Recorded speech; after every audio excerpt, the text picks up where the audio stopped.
Arratsaldeon guztioi Durangotik, arratsaldeon Goiuri. Arratsaldeon Inigo. Arratsaldeon bai. Arratsaldeon bai. Eta ez ahaztu gaur ustelkeriaren aurkako nazioarteko eguna dela. Zabaltzen ari delako hainbeste gauza itxusi, gehiago ezer formalik ezin entzun da ikusi. Diru beltze edo rubio horra marka dena gautzi, agintarien artean ustelkeria nagusi. Ustelkeriaren aurkako nazioarteko eguna? Ba hori behar den bezala ospatzeko bi botia mezkal eskatuko ditut, Cuando me muera, ¿cómo te agradecería que pusieras en mi tumba las botellas de mezcal? Gaur 10 urte bete dira Jenny Rivera abeslari mexikarra hiltzenetik, Arena Monterrey estadioan kontzertua eskaini ostean hegazkin batera igo zen Mexiko hirira bueltatzeko, baina istripua izan zuten eta bidaide guztiak hil ziren bertan. Agian beste bi botil atera beharko ditugu, 3 urte pasa dira Roxette talde suediarraren abeslaria zendu zenetik. Zugatik, Mary Fredriksson.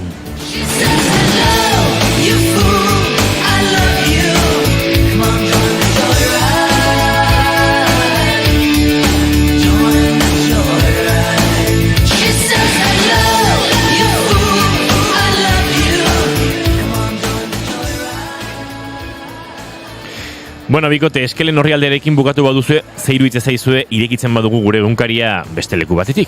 Ba, nigatik ondo.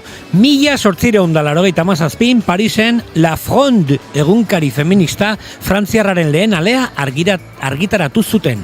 Marguerite Dugan aktore, kazetari eta aktivistak sortua. Egunkaria aipatu duzue? Ba, seguro eski Durangoko azokatik oso urruti ez dira ibiliko gaurko egunean urteak betetzen dituzten bi idazle eta kazetari ezagun hauek. Martxelo Otamendi eta Josu Landa. Otamendik ez du aurkezpenik behar. Euskaldunon egunkariaren zuzendaria izan zen eta gaur egun berria egunkaria zuzentzen du. Eta Josu Landa beste horren beste. Euskal idazle eta kazetaria da. Susa aldizkari eta argitaletxeko sortzailetako bat da eta argi aldizkariaren eta Euskaldunon egunkariaren ere ibili da lanean. Baina, ze gertatzen ari da? Nire xagua erotu eginda. Baina, a ber? Nere xagoa baita ere. Eta pantailan agertzen zaizkit orain beste bi idazle. Emmanuel Carrer, frantziarra, eta Joconda Belli, nikaraguarra. Gaur beraien urtebetetze eguna bada. Ostras, nire xagu ere hasi da mugitzen bere kabuz. Pantailan zinemari buruzko albisteak agertzen dira soilik. Gaurko egunez jaio ziren, Kirk Douglas, Judi Dench, John Malkovich. Nire xagua politika horrietara doa zuzenean Piotko Koprotkin jaio zen, baita Dolores Ibarruri, la pasionaria, baina... Mayday, Durango, arazo bat daukagu. Nire xagua gelditu egin. Baita nire ere. Eta nire ere, baina zer dio pantaiak? 1978 San Franciscon Maus edo ordenagailuko xagua publikoki aurkeztu zuten. 1978ko abenduaren 9an Engelbartek ordenagailuko xagua publikoki aurkeztu zuen, halako asmakizuna egin izanagatik ez zuen inoiz errekonozimendurik jaso. Patentea SRIren esku geratu baitzen. Zorionak sagutxo, eta mila esker zure betiko eskuragarritasunaren gatik. Irulegiko esku atxeden hartu ezazu, guk zainduko dugu zure altxorra. Bizirik egon bedi, bizirik egon bedi, bizirik egon bedi beste mila belauna. Sagutxo, baldakizu gaur ezinbesteko gonbidatuak izango ditugula. Egia, gurekin kafea hartzera Einaute Lorrieta dator. Eta Leire Miliko ere izango dugu gurekin Lixipe bildumaren azken alea aurkezteko lur gainean itzalazpian. Geruzak proiektua hobeto ezagutzeko aukera izango dugu, Alaitza Izpuru eta Bego Garaikoetxearen eskutik. Eta Oiergilan eta Formol laborategiko Edurne Azkarate hemendik ere pasako dira Ganbilla bildumari buruz aritzeko. Eta ez galdu Labankadaren bigarren atala ez dago beste gairik Durangoko kaleetan. Horrelako irratsaio puskarekin nire sagutxoak dio lehenbailen hasi behar garela. Ustelkeria kanpoan usteko prest? Jenny Rivera, Gio Kondabeli eta La Pasionariari dedikatuta. Martxelo eta Josuren urtebetetzea ospatzeko. Eta gure ordenagailuko ezagutxoari esker. 2 kafe eta 2 botia mezkal mesedez. Arratsaldeon entzule, ustel gaitzok abenduak 9 ditu gaur eta ostirala da. Ongi etorri guztioi, 2. kafera Durangoko azokan gara eta zu naiz irratien.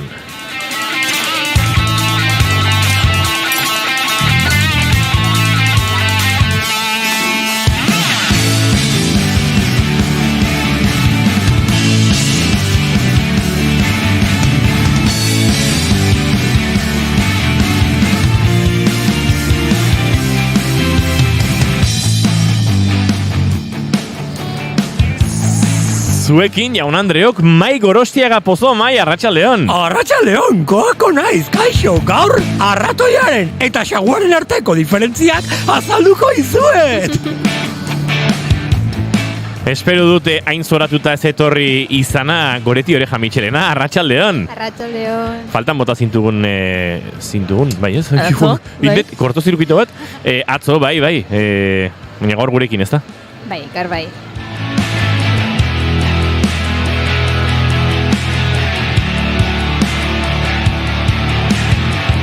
Goiuri ez eiz arandi atzo parrandarik egin gabe? Bai, hori da, txintxo etxera. Nabaritze zaizu bai. Bueno, atzo nabaritze zaizun gehiago. Parranda egin izana. Izketan ari zaizuen honek parranda txikia egin zuen, baina tira, goiz xamaretxera eta txintxo. Gaur 2. kafeak 487 du, abenduak 9 ditu, eta arratsaldeak 4 eta 9 minutu. Hemen 4 prest zuekin, urrengo 2 orduak igarotzeko, eta dagoeneko jendeak galdetu digu.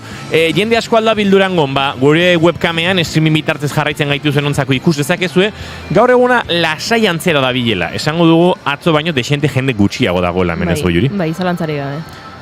Tira, aprobetxatu nahi baduzue, gaurko arratsalde izan daiteke erosketak, ez dakit, lasai xamar edo goxo xamar egiteko eguna, kalean ere giroa, tira, osten ari da egunez egun, igandera bitartean badirudi oztuko dela, baina ez gehiegi, beraz, eguna proposa, gaur ere Durangora etortzeko. Zatozte Durangora.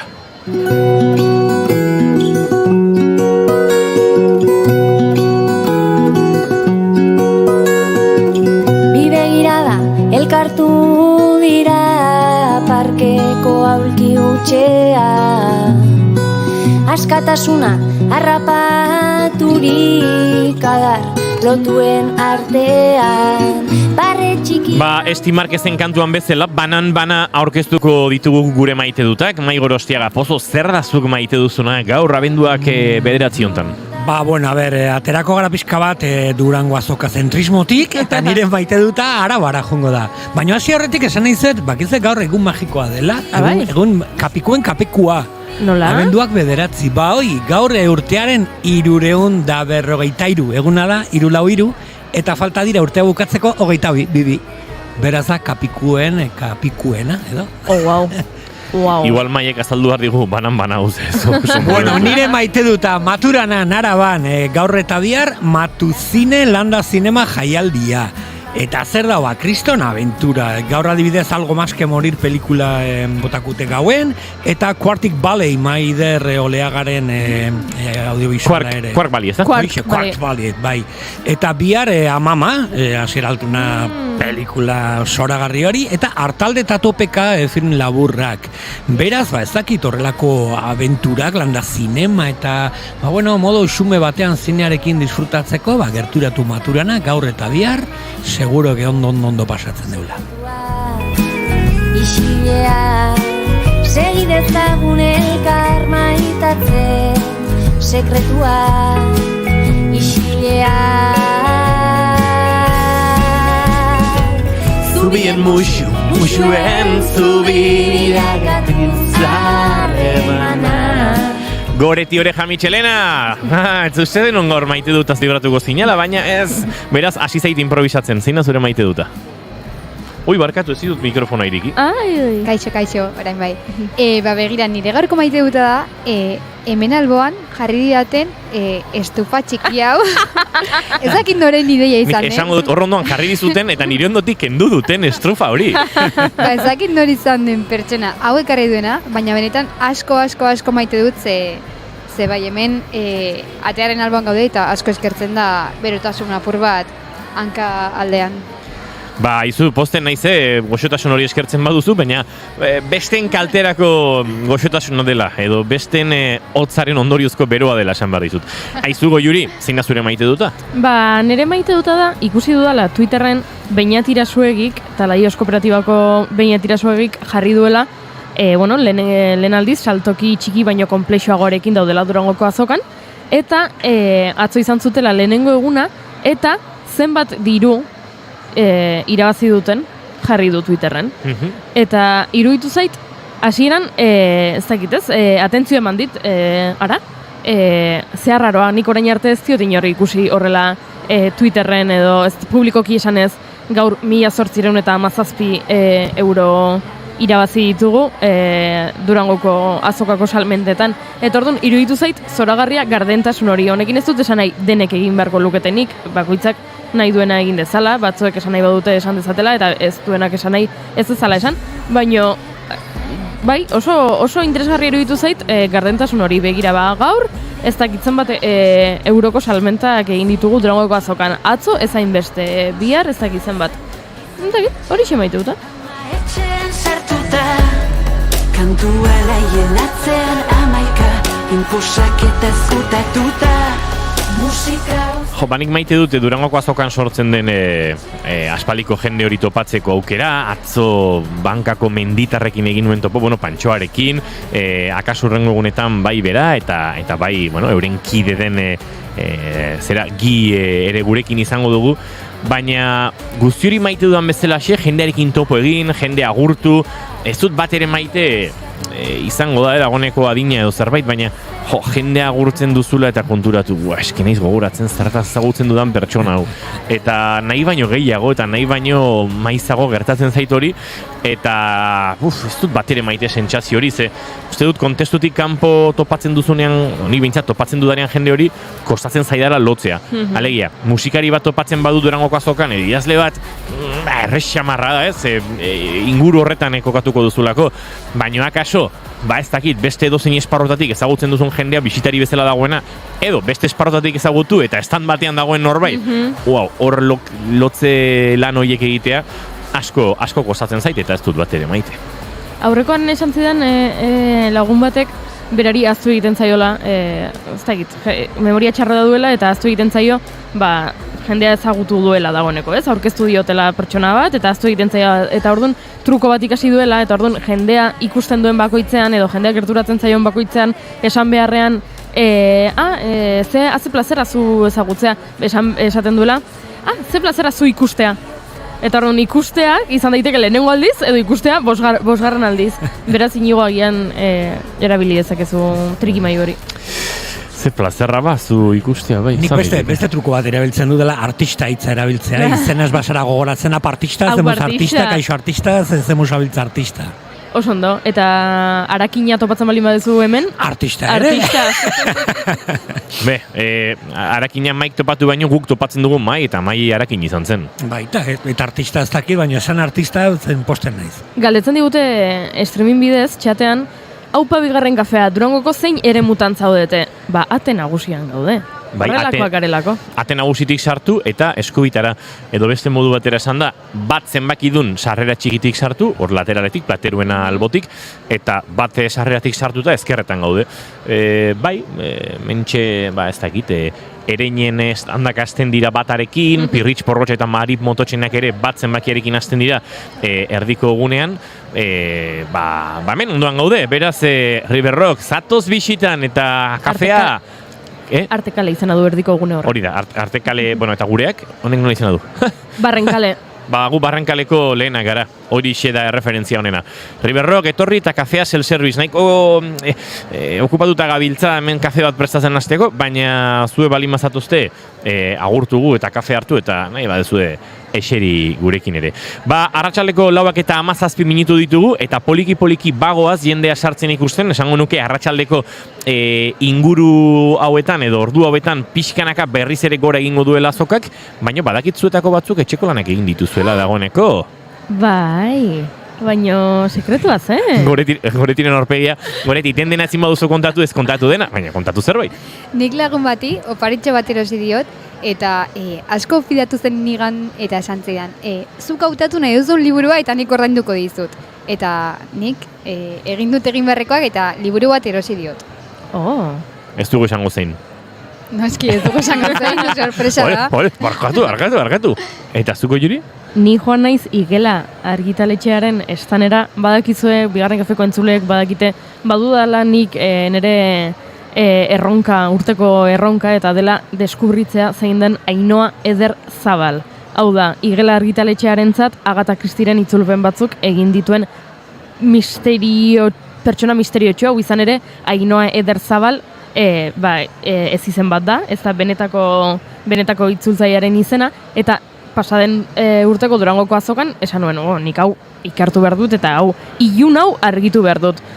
Eta ez dakit, urte bat pasada, eta oraindik ez dakit nor den Ainhoa Eder Zabal. Eta orduan esan dut, Igela argitaletxeko estanera joango naiz, eta galdetu ingo diet zuzenean, ea gaur topatzen dudan, orain arte ikusi ez dudan pertsona bat, eta berak esaten didan, en plan, Ainhoa Eder Zabal ezak zein dan. Joan naiz, eta antzagoen oso neska jator bat, eta galdetu diot, aizu barkatu, zuk badakizu Ainhoa Eder Zabal zein den? Eta badakizu ze esan didan? Ze esan dizu? Zu naiz irratikoa zea, ez da? Benetan? Benetan. Eta esan dit, atzo etorri zinen? Ez. Atzo naiz irratiko beste norbait etorri zan berdina galdetzera. Eta ni, ai ama, jakin gabe konplizeak ditut nire ikerketa lan honetan. Ez hor jertxe bat ikusten dute inote gixeri behar duen aulkian, bufanda bat, hori kentzeko. Beraz, konplize bat daukazu eta ez dakizu norden? Ez dakit norden, konplizea. Norbait joan zen atzo, Igela argitaletxeko estanera galdetzera Ainhoa Eder Zabal nortzen nahi zirratiak jakin nahi duelako. Enintzen ni izan, beraz, zein izan ote da, ez dakit, hau da bigarren misterioaren misterioa. Piskat fitxatu da zauzkatego, Juri, zeia, Twitterretik saiatu ginen, Instagrametik saiatu ginen, aurrez saiatu gara. Aizue, hemen bilatzen da horietan bezala, jarriko dugu karteltxo bat, informazioa duenak, guk sarire ematen mango diogu. Bai, eta jake han negoen, Igelako estanean, eta ez didaten ere galderari erantzun, geratu naiz pixka hau bete hortz, eta esan detu jarri izkiazu bizpairu liburu eraman egingo ditut, eta ea horrela limurtzen ditudan, eta esaten didaten nor den Ainhoa Eder Zabal. Beraz, erosi dut Ani Ernoren gertakizuna, Ani Ernoren liburuak irakurrita dauzkat, eta hitz egin dugu noizbait bigarren kafean berari buruz, baino euskerazko bertsio hau enuen ezagutzen, eta horixe erosi dut, eta Irene Pujadasen Puskak, Amaia Apalozaren itzulpenarekin, mundu guztiak esan dit oso gomendagarria dela, eta horixe gaurko erosketa. Ondo ari zara, nik oraindik ez dut ezer erosi, ez dut denborarik izan. Asteartean iritsi nintzen azokara, eta oraindik ez dut tarterik hartu lasai ibiltzeko azokatik. Ni bili naiz lasai, pasa naiz estanetan, baina hainbeste lagun ikusi ditut, ez dut ezer erosi guaindik. Eupa zemuz, eta bakizu, lehenengo bueltatxo behintzat kasoiteko. Aizue, arratsaldeko 4:20 gure lehen gonbidatu da hementxe dugu, eta bigarren kafeari hasiera emango diogu. Durangoko azokatik, esandakoa, lasai dabil azoka, zatozte, Euskal Herriko txoko guztitatik, ze gaur egun aproposa da artistekin lasai egon eta zuen erosketak goxo xamarre egiteko.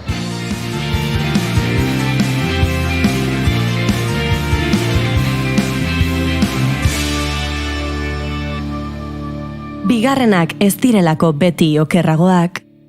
Bigarren kafea. Noiztik zaude euriari so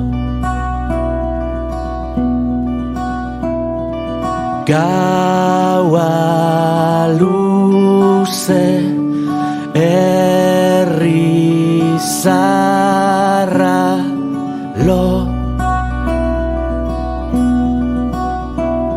egozilardun gaioak joan dira urrutira. Elkarrizketa bat hurbiltzen denean saiatzen gara, mimo zartzen eta denbora zartzen, egia da Durangok sortzen dituela alako enbutuak, disko eta liburu mordoa entzun eta irakurri behar, eta ez hori bakarrik. Entzunaldian eta irakurketa horretan zerbait topatu behar, eta lasaitasun puntua topatu behar. Eta hortarako parada ematen zuen lan honek, dagoeneko, badira, egun batzuk ez, denbora pixka bat entzuteko aukera mantzigula fantasia album hau, eta esango nuke lehenengo entzunaldian ariketan minimala iruditu zitzaigula. Baina gerora entzunaldi, minimalismori mundu konplexu bat osatzen duten geruzak gorpuzten dutela eta agertzen joan zirela belarrietan bestelakoak. Oleoaren gainean oleo berriz margotzen duenak bezala, egin eta kendu, espatulaz ezabatu eta birsortutako espazioetara. Darama entzulea edo behintzat hizketan ari den hau fantasiak. Soiltasunak egiten du konplexu, osagai bakoitza badelako kantu, eta kantuak berriz badituelako osagai asko minimalismo horretan. Einaute Lorrita gonbidatu dugu gurera fantasiari buruz hitz egiteko eta aipaturiko geruza horietan guztietan murgiltzeko eta gure tesiak baieztatu edo eta hankaz gora jartzeko. Einaute Lorrita, arratsaldeon, eta ongitorri bigarren kafera. Arratsaldeon, da, ze derrezan duzun, eskerrik asko. Oleoarekin jolasean ibili bazinate bezala, geruzak, teksturak, iaia ikutu daitezken soinuak dira, fantasio osatzen dutenak. Bai, nik uste dute nire azkenengo urteotako erronka izan da ahalik eta gehien zaintzea kantuaren esentzia hori, ezta? Osea, kantua sortzen dudanean ahots eta gitarra hori dago eta hitzak, eta azkenengo urteetan nire obsesioa hori da, nire erronka hori da, nire gogoa da hori ahalik eta gehien zaintzea. Eta uste dut, ez dakit oso konstiente nintzen hasieran, baina uste dut persona egokinarekin jo nuela eta Aitor Etxebarria. Ze ondo esan duzun bezala, bera oso tradizio minimalista batetik dator, eta uste dut oso ondo ulertu zuela eta ikusi ninduela, eta hori egin du berak, kantua hasiera-hasieran zegoen bezala utzi, ia ikutu gabe, baina horren inguruan osatu du eszenatoki anitz, timbrikoki oso aberats, ñabarduraz betea, gitarra elektrikoak kendu, tonuak jetxi, ritmoak geldotu, eta guzti hori kantu edo esentzia horren, muin horren mesedetan, ezta? Eta uste dut, inoiz baino gehiago gerturatu naizela nire erronka hortara. Esango nuke asko nabarmentzen dela, asko somatzen dela Aitor Etxeberria diskonetan. Nihilisme entzun genuenean txunditu gintuen, ondarra hoaken vinilo hori, esango nuke azokako arribitxi horietako bat dela, eta nabari dira erreferentzia horiek Aitorren esentzia diskonetan, eta esango nuke oso ariketa eskuzabala dela sortzaile bezala inaut, alako askatasun nauztean horbaiti sorkuntzan, ez? Ez dakit hori ere izan den momenturen batean barne gatazka bat, diskoa pixkat eskutatik joaten zitzaizularen sentsazio izan ote duzun. Sorkuntza lan oro da barne gatazka bat, une orokoa esango nuke, eta norberarekin izaten da gehienetan, kasu hontan, uste dute eskuzabaltasuna baino gehiago, uste dut lortu dudala Aitorren eskuetan abandonatzea. Eta hori iruditzen zait izan dela nire, asmatu dudan gauzetako bat hori da. Uste dut ni izaeraz eta banaiz denaren gainean egotekoa eta ertzer arte matiz guztiak zaintzekoa eta ni gainean egotearen horietakoa naiz. Eta uste dut Aitorreri batetik feeling personala hasieratik egon delako, bestetik bere musika ikuspegian baneukarako konfiantza eta kriterio du norbait iruditu zait hasieratik eta bukaeran oraindik gehiago, eta horrek eman dit konfiantza eta seguridadea hortarako, abandonatzeko. Eta uste dut bere eskutik iritsi naizela, bestela iritsiko nintzateken lekuetara. Adibidez, kantu bat esna kanta, esaten zidan, egingo dugu grabeago, kantatu grabeago, gehiago, tono bat gehiago.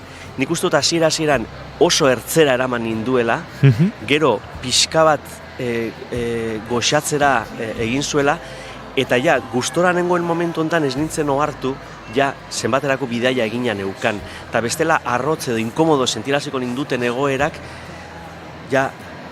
ez ninduten horla sentitzen, ez? Eta uste dute asmatu duelaz bakarrik norabidean, baizik eta moduan ere bai. Zugana ikusten zaituto. Gitarraren zubitoa, zejile irutraste igota kantu hau, etzen kantu berdina izango. Ahotsa beste toki batean legoke eta galduko luke akaso tekstura bera, ez? Izakera hori. Bai, hau sortu zen, ez dakit, 2 tono tardi, 2 tono gorago. Pentsa. Eta abiadura bikoitzean behar bada. Bai, horrela sortu zen, abitu.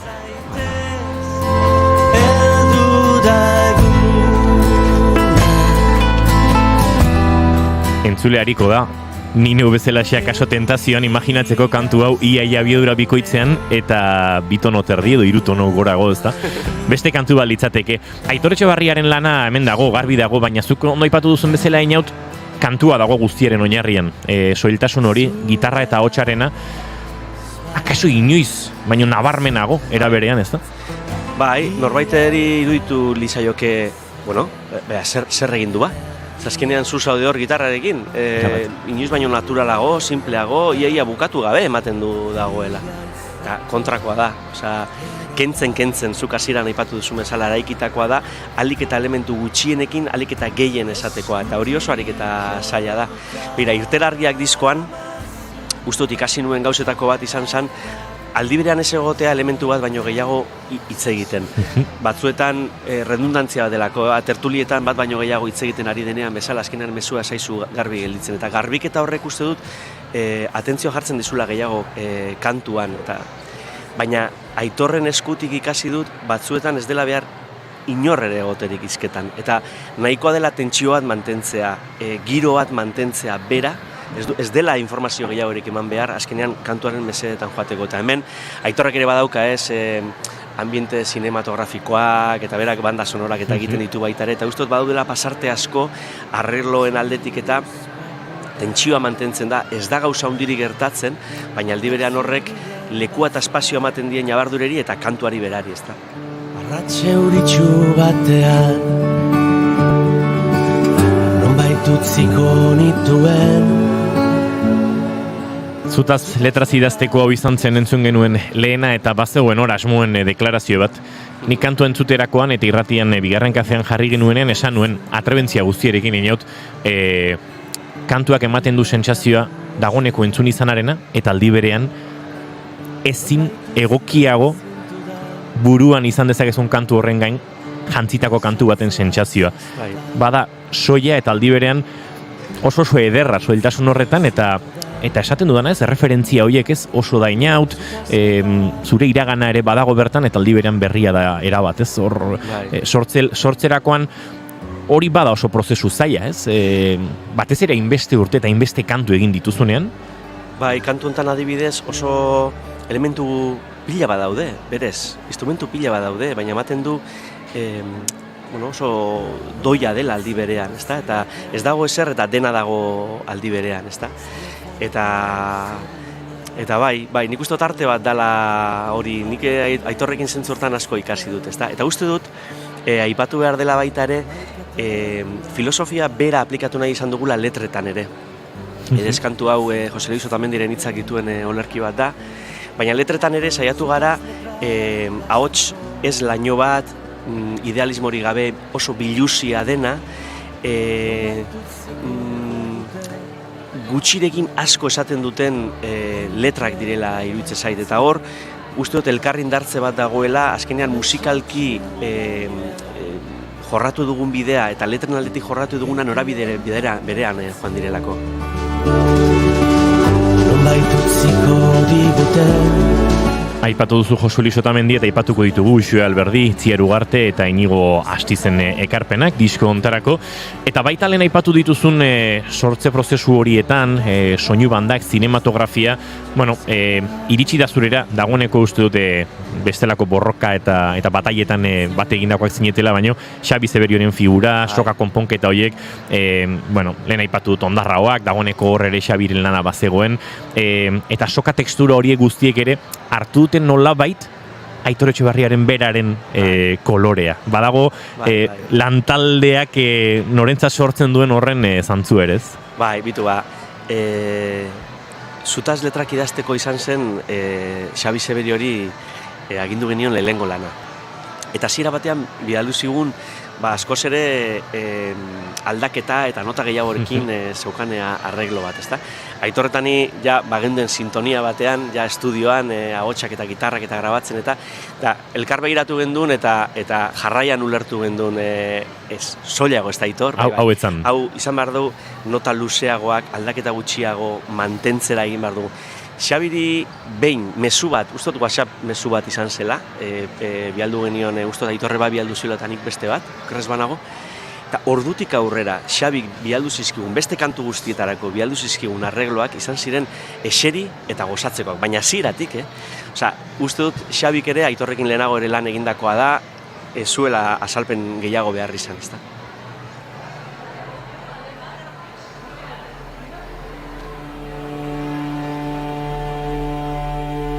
Balda itxasorik zeru ertzaren ostean.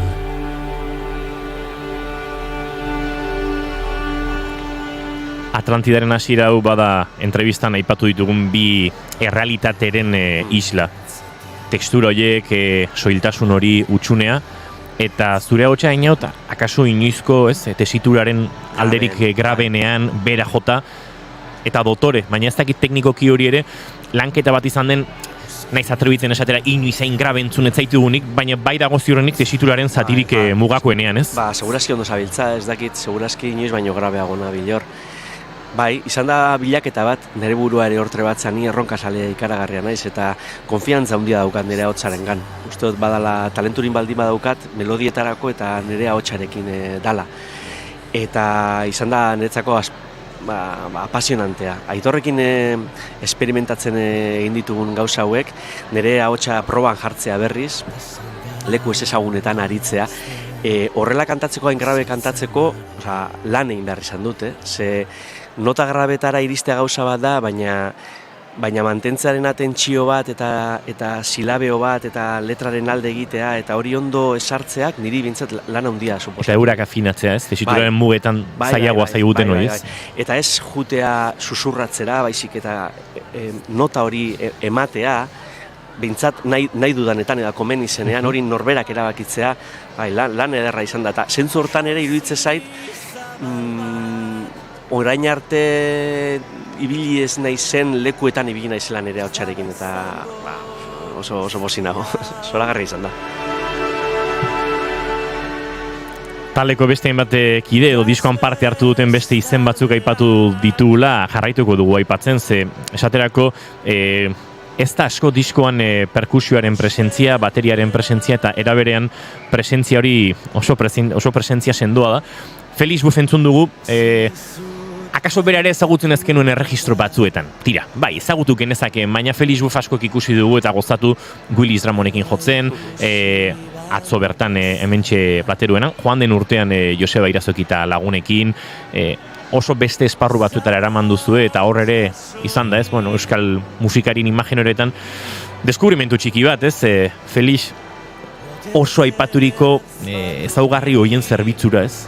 Bai, eta gainera pentsatu gendunean perkusioa, bateria bat behar gendula, Felix estudiora etorri zen, kantua bialdu genizkion noski lehenago, baina lan guztia estudioan bertan gertatu zen, beraz, behar gendun musikari bat, kriston musikalidadeakin, perkusioa ondo kontrolatzen zuena, baina beste registro batzuk oso versatila izango zituena errekurso pila bat, eta bai, ikaragarria izan zen, osea, Felixekin lehenago ere lan egiteko gogoa handia izan dut, eta benetan gauzatu denean izan da plazerrutxa berarekin lan egitean eretzako, Willis Drummondekin ezagutzen nuen, Rudiger bera proiektua bera ere idutze zait, jaur bera beste kantatzen eta gitarrakin eta bar, tiponek daukan talentua, izugarri gustatzen zait nire gintzen. Fernando Neira baxuan, Xabier Zeberio aipatu dugu, Amorante trompetan, Ruben Caballero gitarran, Maite Larburu biolinean eta Txus Aranburu teklatuetan. Zuzenekoak ere badatoz zeinaut eta gerora aprobetxatuko dugu, baliatuko dugu zuzenekoak datozela gure elkarrizketa akustikoetarako gonbite hori luzatzeko, baina garbi daukazu dagoeneko zein izango den zuzenekoetako taldea, hor zalantza batzuk eta galdera batzuk badauzkat, hori aipatu ezakegu dagoeneko? Bai, hortxe ari gara, ze horre lehen fantasia izan zan niretzako olako kuartadantzekoan nire burua libre sortzen usteko, ez? Bueno, fantasia bat izango da, eta listo horrek nolabait ere lasaitu ninduen, eta izan zan olako sorkuntza marko kreatibo alik eta askeena, baina hor askatu ninduen erabakitako bat izan zen, esatea, bueno, diskoa bere baitan obra bat izango da, eta gero ez dugu zertan zuzenera bere hortan eraman beharko. Horrek askatasuna handia eman zidan, ez nengoen pentsatzen gero hau nola egingo dugu zuzenean, ezta? Eta orain iritsi da hortarako momentu, hortan ari gara orain. Egia da, diskoan ez daude gitarra elektrikoak, zuzenean egongo direla, bai, Jurben Caballero egongo da zuzenekoetan, baina oraintxe ari gara disko hau berrinterpretatzen. Zuzenekoa beste gauza bat izango da, noski disko hontan egin dugun ibilbide guztiak guztiko du erabat zuzenekoa, baina beste gauza bat izango da, eta ontxe ari gara pizkate hortan lanean. Kontrabajoa izango da, kontzertu horietan? Kontrabajoa egongo da, eta bajoa ere bai egongo da, biak egongo dira. Eta azken galdera bat, agurtu horretik, denboraz ere larri gabiltza, eta gonbidatu asko gaur. Bai. Joan den urtean Mikel Urdangarin izan genuen entrevista honetan, haitzetan diskoaren urten bugazela. Gogoan dut, gaur aipatu bezalaxe, entzunaldi horiek, 25 urte zituen diskura berrulertzeko, eta olako batean Mikeli WhatsAppa, Mikel, zeinek grabatu zian gitarra espainola klasikoa, nailona, zeinek grabatu zian disko hontan? Zera, inautek, nola ba? Eta gero disko eskutan hartu, ez zen brometan ari Mikel. Eta sorpresa bat izan zen da, sorpresa musikari askorekin aipatu dut. Ez zaitu hainbeste ikusi ondoren nailonakin, nailonezko sokeko gitarrarekin. Eta akaso hau izango da bira, gitarra klasikoa edo nailonezko sokak berreskuratzeko? Joder, asko dakizu ez. Bai, nik berez gitarra klasikoko karrera egin nun bere garaian, eta egia da Mikelekin gitarrista bezala egin nintzela bere lehengo bidizkoetan uste dut. Eta bai, nire baitan beti egon da, nire gitarra printzipala beti izan da hori, gero egia da Ken Zazpirekin eta gitarra elektrikoarekin hasi nintzen hasieran, eta gero gitarra akustikoarekin egin ditu dela, eta bueno, nire gaur eguneko sorkuntzarako erabiltzen duten gitarra ohikoena gitarra akustikoa izaten da. Baina bai, horre badaukate nailonezko gitarrarekin badaukat horre pentsatuta, ondo zabiltzate. Aizu, bigarren kafea bere etxera itzultzen denean, Tolosako laborategira itzultzen garenean, botako dizugu berriz ere gonbitea. Behin bira hasita, behin kantuak eskutan dituzula eta eztarrian dituzula, gure elkarrezketa akustiko batean, nailonezkoarekin, akustikoarekin, nahi duzunarekin, gurera hurbiltzeko. Nailonezkoa ekarriko dut. Bai, bada fetitxe txiki bat eta pentsa beteko dugu. Beteko dugu, bai. Einaute Lorrita, mila esker, gozatu azokaz, saldu asko, hortara ere etortzen gara eta azokara, eta izango gara, elkarrekin. Eskerrik asko, zueri. Zaindu. Ate bat itxi bestaldean ni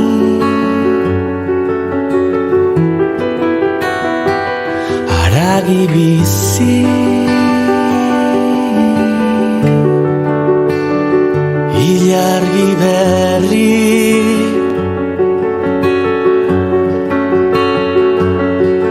zuzko lili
Doizko pizti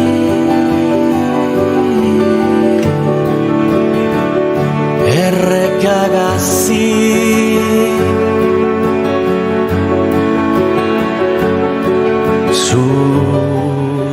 Azokari zor dizkio egun hauek eta azokak asko labur bildu beharko bagenitu baditu diskoak eta liburuak. Eta gero gauza asko. Eta gu disko batekin hasi gara eta liburu batekin egingo dugu aurrera. Arratsaldeko 4:42 minutu dira, hementxe Bigarren Kafean Naiz Irratian Durangotik zuzenean, segituan gure hurrengo protagonista.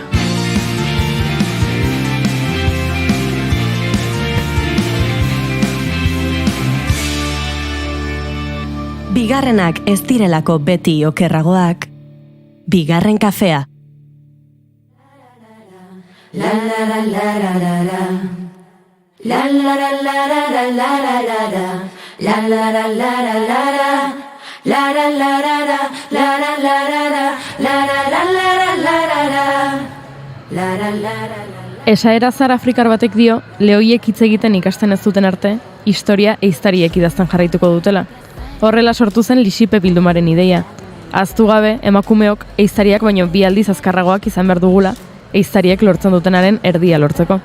2019ko Durangoko azokan, bai badakit, nahiko berandu, iritsi zen Lixipe nire bizitzara. Lorea Agirre Dorronsoro eta Idurre Eskisabel Arrainagak idatzitako Trikua esnatu da saiakera iritsi zen nigana. Eta Idurrek sinatzean izan zaitez 3 aldiz bihurri, idatzi zidan. Gaur eta hemen menderakuntza posizio batean jartzen gaituelako emakume izateak, eta halaber menderakuntza posizio batean jartzen gaituelako euskaldun izateak. Itzali da, ni bitartean ispiluari, parez pare begira, ide askatuko na. Lixiperen ale berriena lur gainean itzalazpian da, eta bertan berriro topatu dut 3 aldiz bihurri izatearen kontzeptu hori. Emakume nekazariak 3 aldiz subalterno baitira, landatar, nekazari eta emakume. Leire Miliko Larramendik idatzi du liburu hau eta nola ez, kafe bat hartzera gonbidatu dugu. Arratsaldeon, Leire. Arratsaldeon. Sekulako ilusioa egiten digu liburu hau eskuartean edukitzeak, izan ere entzule berriei aitortu behar diegu, Leire Milikoak gurean izan zela ordezkatuak eta ikusgarriak ikerlanaren emaitzak aurkezten. Eta orain lan hori liburu bihurtu duzu. Gustora emaitzarekin? Bai, posik. Bai, lan ura, ez dakik gogoratzen duzen, luz eta zabalitzen genuen hartaz. Gogoratzen dugu. Gogoratzen duzu, Eta orduan, pena ematen zidan, alako, ez dakit,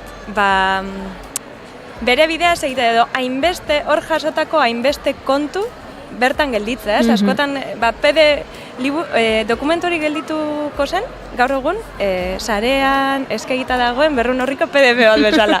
Eta orduan, kontua zen pixkat, beste forma bat eman, sintesi lan handi bat eman, entzuleak ez asustatzeko. Lixipe bat izaten jarraitzen du. Eta hori, sintesi lan batekin da, ura izan zen abia puntua. Ze egia da, abia puntua hartatik ere, gauza batzuk gehitu, beste batzuk kendu, beste forma bat hartu duela, aitzaki horretatik abiatuta, nekazari emakumeak eta parte hartzea zen lanaren ardatza, bestelako kontu batzuk ere ekartzeko. Eta orain, esan dezuz, ikusgarritasun gehiago emateko modu bat dela, liburu bihurtzeko autu hau, ematen dizu bertigo puntu bat, ze orain jende gehiago iritsiko da zure hitzetara? Geldituko dugu alpizkatu lan esatea, baina eske ematen dit posa. Bai, ematen dit posa, ze benetan, liburu honik definitzen dut leio eta bosgorailu bezala. Bertan jasotzen dituelako hainbat datu aipu, baina baita hainbat testigantza eta hainbat bizipen. Eta niretzat bizipen, testigantza horiek eta informazio hori zabaltzea, ezin dute eserro berik imaginatu. Eta gainera Lixipe bilduman, ezin aproposagorik horrelako ikusgarritasun kontzeptuaz ari bagara behintzat. Bai, egia esan, sorte ore ez dakit handia bertan egotea bai. Liburuan datu asko daude, zuk egindako lan mardul horren ondorio, eguneko asko, informazio asko, baina datu horietan sakondu aurretik gauza bat aipatu nahiko nuke, ze Trikua esnatu da liburua aipatu dut, eta bertan Agirrek eta Eskisabelek mendebaldeko gizon zuri hetero arrakastatsu hizkuntza hegemoniko ardaztua aipatzen dute, eta zuk beste maila bat egin duzu eta aipatzen duzu heteropatriarkatu kapitalista urbanozentrista liberala, eta hori salatzen duzu. Agian urbanozentrismo horretaz jabetzea kosta egiten zaigu, ahaztu egiten gara? Noski, horren parte garelako. Parte garenan ez dugu ikus, bueno, horrela da, denok, Ni ez naiz hemen iluminatu bat, Ni ere horren barnenago, bai. Bai, liburura ekartzen dudan, bueno, hainbat argazki ekartzen ditut, edatuen bitartez. Eta horietako bada, pixkat hori, Nola, EAE mailan behintzat, biztanleriaren 80% bizi den herrigune eta hiriguneetan. Eta hori da azaleraren 110 pasatxo. Hortaz, horrek ematen digu ere pista bat, Badaukagu lurraldearen ia 180, bertan bizi da biztanleriaren 110 pasatxo.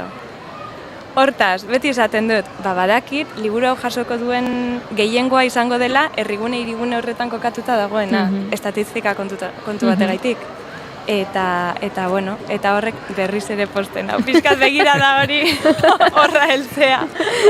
Irakurtzen hasi eta irakurleak segituan ariketa bat topatuko dugu. Ariketa oso interesgarria da, ez dizu eta aipatuko, ze nahi dut liburua erostea eta ariketa hori liburuan topatzea. Baino mitoak erausteko ezin aproposagoa da. Adibidez, landa eremuko emakumea eta nekazale emakumea desberdintzea ahalbidetzen duelako. Helburua bazen mito batzuk eraustea?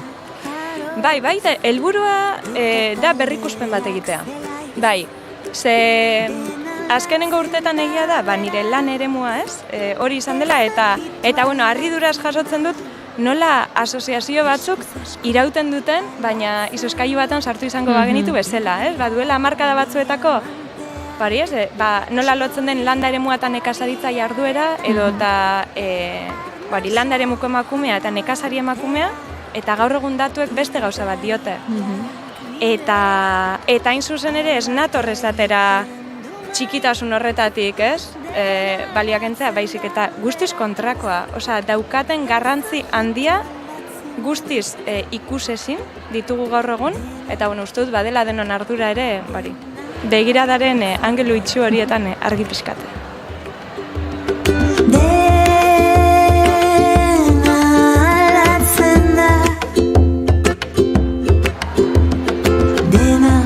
Emaitzak oso interesgarriak dira, baina datuak berak baino elkarrizketa prozesua egiten zait niri deigarriena. Jakin nahiko nuke nolakoak izan ziren nekazale emakumeekin elkarrizketa horiek, topaketa horiek, ea zaila izan zen, nola hartu zintuzten, ea zu eraldatuta atera zinen elkarrizketa horietatik. Guztiz, noski. Bai. Prozesua izan zen, bueno, nik azkenean zerbait hurbilketa bat egiteko momentu horretan beti egiten dut alde batetik alako dokumentazio bat edo marko bat sortu, marko teorikoa edo nola izatearren, ze beti daude kontu jakinen inguruan gauza asko idatzita. Eta kontu da, askotan ez duela horrek trascenditzen, Eta orduan, behin ariketa hori eginda, gero kontrastatu protagonistekin. Badago ere hor tendentzia handi bat, ikerketak egiteko distantzia batetik. Eta kontraste horretan, alde batetik zer aurkitu nuen? Aurkitu nuen emakume horiek kontziente direla, badirela gaur egun interesgarri, kakotxen artean, sortzen pizten dutela interesa, baina zalantzak ere nondik pizten den interes hori, ez ote den pixkat, alako izaki exotiko batzuen ganako urreraketa, kontsidatu gabe, dela pertsona askoren egunerokotasuna, eta txenbarkatu hor dau, nire iloba. Ez dozte ikusiko. Kaixo! Nola izena du? Lilia! Bida zein dagoen hemen.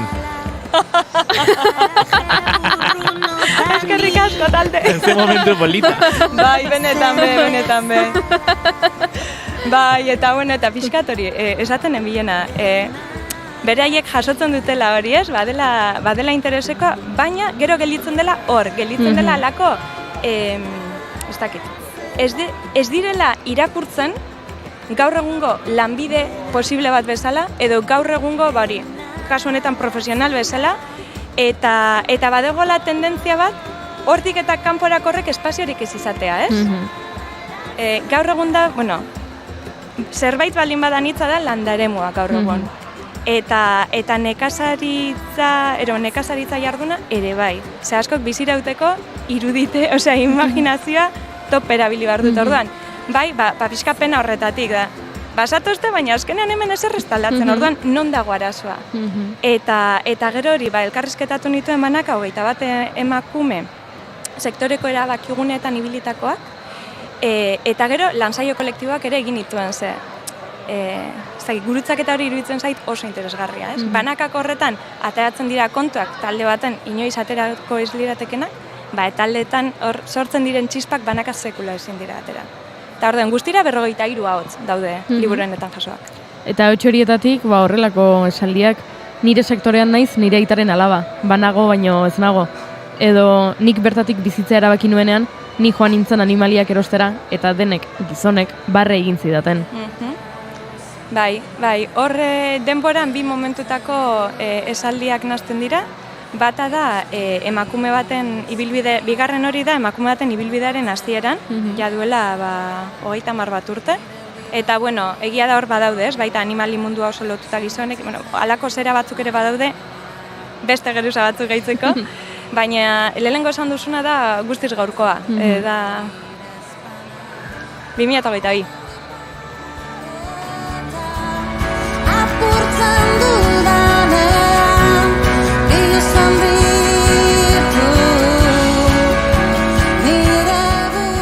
Eta ezinbestean izenburuarengatik galdetu behar dugu lur gainean bai, baina itzalazpian. Eta zeintzuk dira argi eragozten duten elementuak? Bueno, hasteko, nik uste, sistema honetan ez, azkenean gizarte heteropatriarkatuari erantzuten dion sistema honetan daudenak, emakume izatearren, eta hori hain zuzen Lisipe bilduma honek ederki egiten du ez, toki ezberdinetako, erakutsarazi nola gauza batzuk egiturazkoak diren. Eta bueno, gero, kasu honetan badituzte beste bi geruza horiek, landartarretan nekazari izatagaitik. Eta oztopoak geruza horiez gain ere, eta joango bagina erabakigune horietara, nik uste neurria, ez? Ze neurri daukate erabakigune horiek? Norentzako daude pentsatuta, nondik, eta horrazten zara pixkat begiratzen, eta bueno, azkenean da, emakume horientzat, eta are gutxiago emakume horiekin, eraiki ez diren espazio horrietan, gaur egun eskatzen zaiela parte hartzea, gainera 2015-etik badago lege bat ez, eaen esaten duena, diru laguntza publikoak jasotzen jarraitzeko, elkartek izan behar dutela ordezkaritza parekide, mugimendu handia eman da, nik esaten dut forma aldatu dela eta fondoa beti ez. Eta hor dauden talka guztiak, ezberdintasun guztiari emakume horien gorputzek eta beraiek pairatzen dituzte. Esperantzarik badago, ze topatu ezakegun datuetako bat da, 171 esaten duela baietz aldaketarik sumatu dutela erabakiguneetan. Baina beste motatako batzuk ere baditugu, ez? Parte hartzen duten emakumen 153ak diola adibidez bikotekideekin arazoak sortu dizkiola bileretara joateak. Beraz, hori, badago esperantza. Begira, esperantzaren neurria izango da, bueno, eta hain, barkatu, nire guraso, ja gelditzeko da nahen dokumentaute. Claro. Ez naz egon, inorgaz gelditute, baina Durango kantoko. Kasualitate hutsa. Bueno, gauzat esan behar dugu eta Geredigari eskerrak eman ere oso txoko politian gaude, eta hemen jendearen joan etorrian, horla gabiltzaztu bezala xegu ere jende agurtzen, beraz, bueno, hortara ere bagatoz Durangora, ez da, jende agurtzera eta maitatzera eta politan horrela. Bai, izte ondo. Bueno, eta orduan, galderari erantzun ez, aria ez dut galdu zorionez, gertatu ziteken kontrakoa. Hori ez, esperantza horretan edo, nik bai egiten dut insistentzia, nola esperantza hori egotekotan, beraien esperantzarekin ez du balio. Hau da, ardura kolektiboa dago hor, eta ardura sozial bat dago hor. Eta orduan, bueno, aipatzen liburuaren 3. atala ez pixkat deitzen dela mugimenduan, eta hor, horretarako hausnarketa bat da, ez?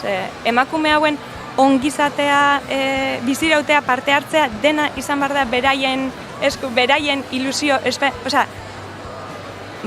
Nire ustez ez, hor denok daukagu ardura alde batetik begiratzeko, ze gaur egun, ez dakit, liburuan badut esaldi bat, ez, begiratu egiten dugu, ikusi ez dakit, ulertu, bueno, osea, badugu hor ardura bat begiratzeko, horren kontzientzia hartzeko, eta aliatu bilakatzeko. Eta bakoitza guretik asko egin dezakegu. Eta bai, eske, hainbeste gauza egitura asko zeharkatzen dituzte beraiek ere, orduan. Ba ez dago ezer gehitzeko, hain argi azaldu Leirek dena, hitzoriekin emango diogula amaiera elkarrizketari. Eskerrik asko, Leire. Eskerrik asko zueri. Gozatu azoka eta jarraituko du aitzakiak topatzen. Seguru baietz. Eskerrik asko honetan.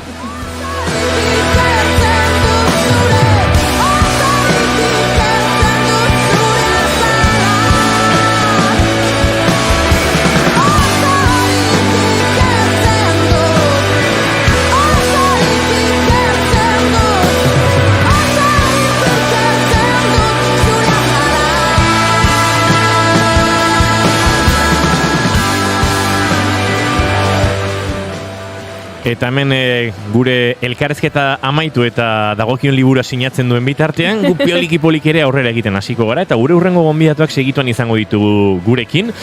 Bueno, geruzak proiektuaren inguruan hitz egin behar dugu, eta Goreti Oreja Mitxelenak kamarak tarte batean utzi eta mikroan eseriko da. Bueno, anistasun, gaitasunen anistasunaren erakusle.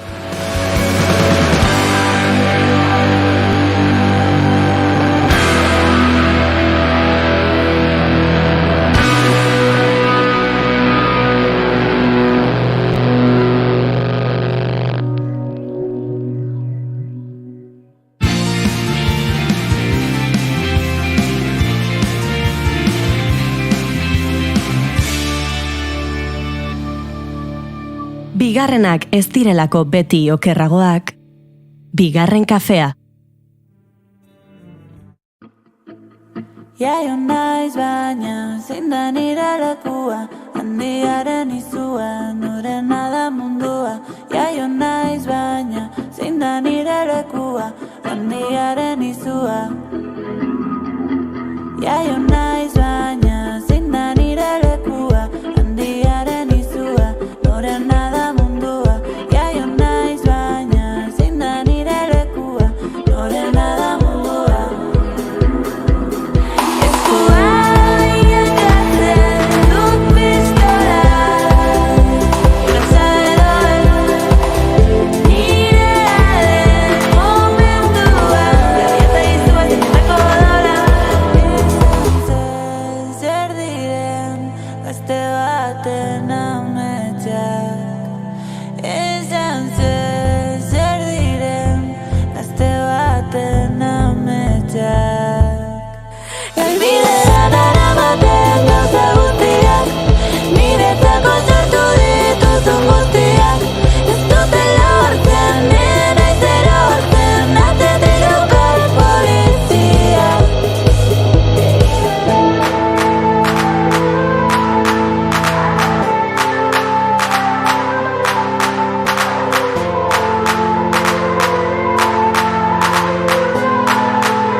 Zer da ondo bizitzeko behar duguna?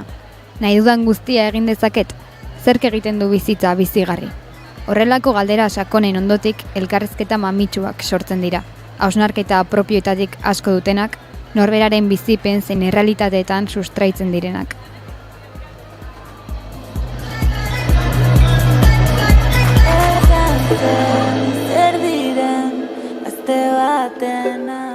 Geruzak ikusentzunezko proiektua moldeak apurtzera dator, mugarri izatzera, gazteen artean pentsamendu kritikoa eta autonomoa sustatzera, gazten eguneroko kezka eta galderetatik abiatuta, euskaraz, kultura, feminismoa, soziolinguistika eta pentsamendua lantzera.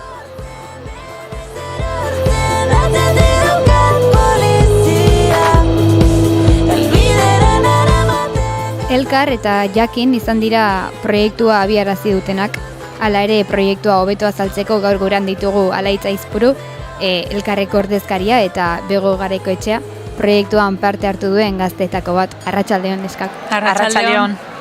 Beraz, Geruzak proiektua gazteen kezkak eta galderetatik abiatuta gogoeta kritikoa pizteko egitasmoa da. Gazteak solasen jarriz gogoeta eta analisi kritikoa bultzatzea ditu helburu. Euren errealitate, bizipen eta motivazioetatik abiatuta. Bego, pentsatzen dut, gazteentzako sortutako proiektu honetan gazteak lehen lerroan ezartzea ere garrantzitsua dela, ez da? Hau da, gazteentzat bai, baina gazteak egina.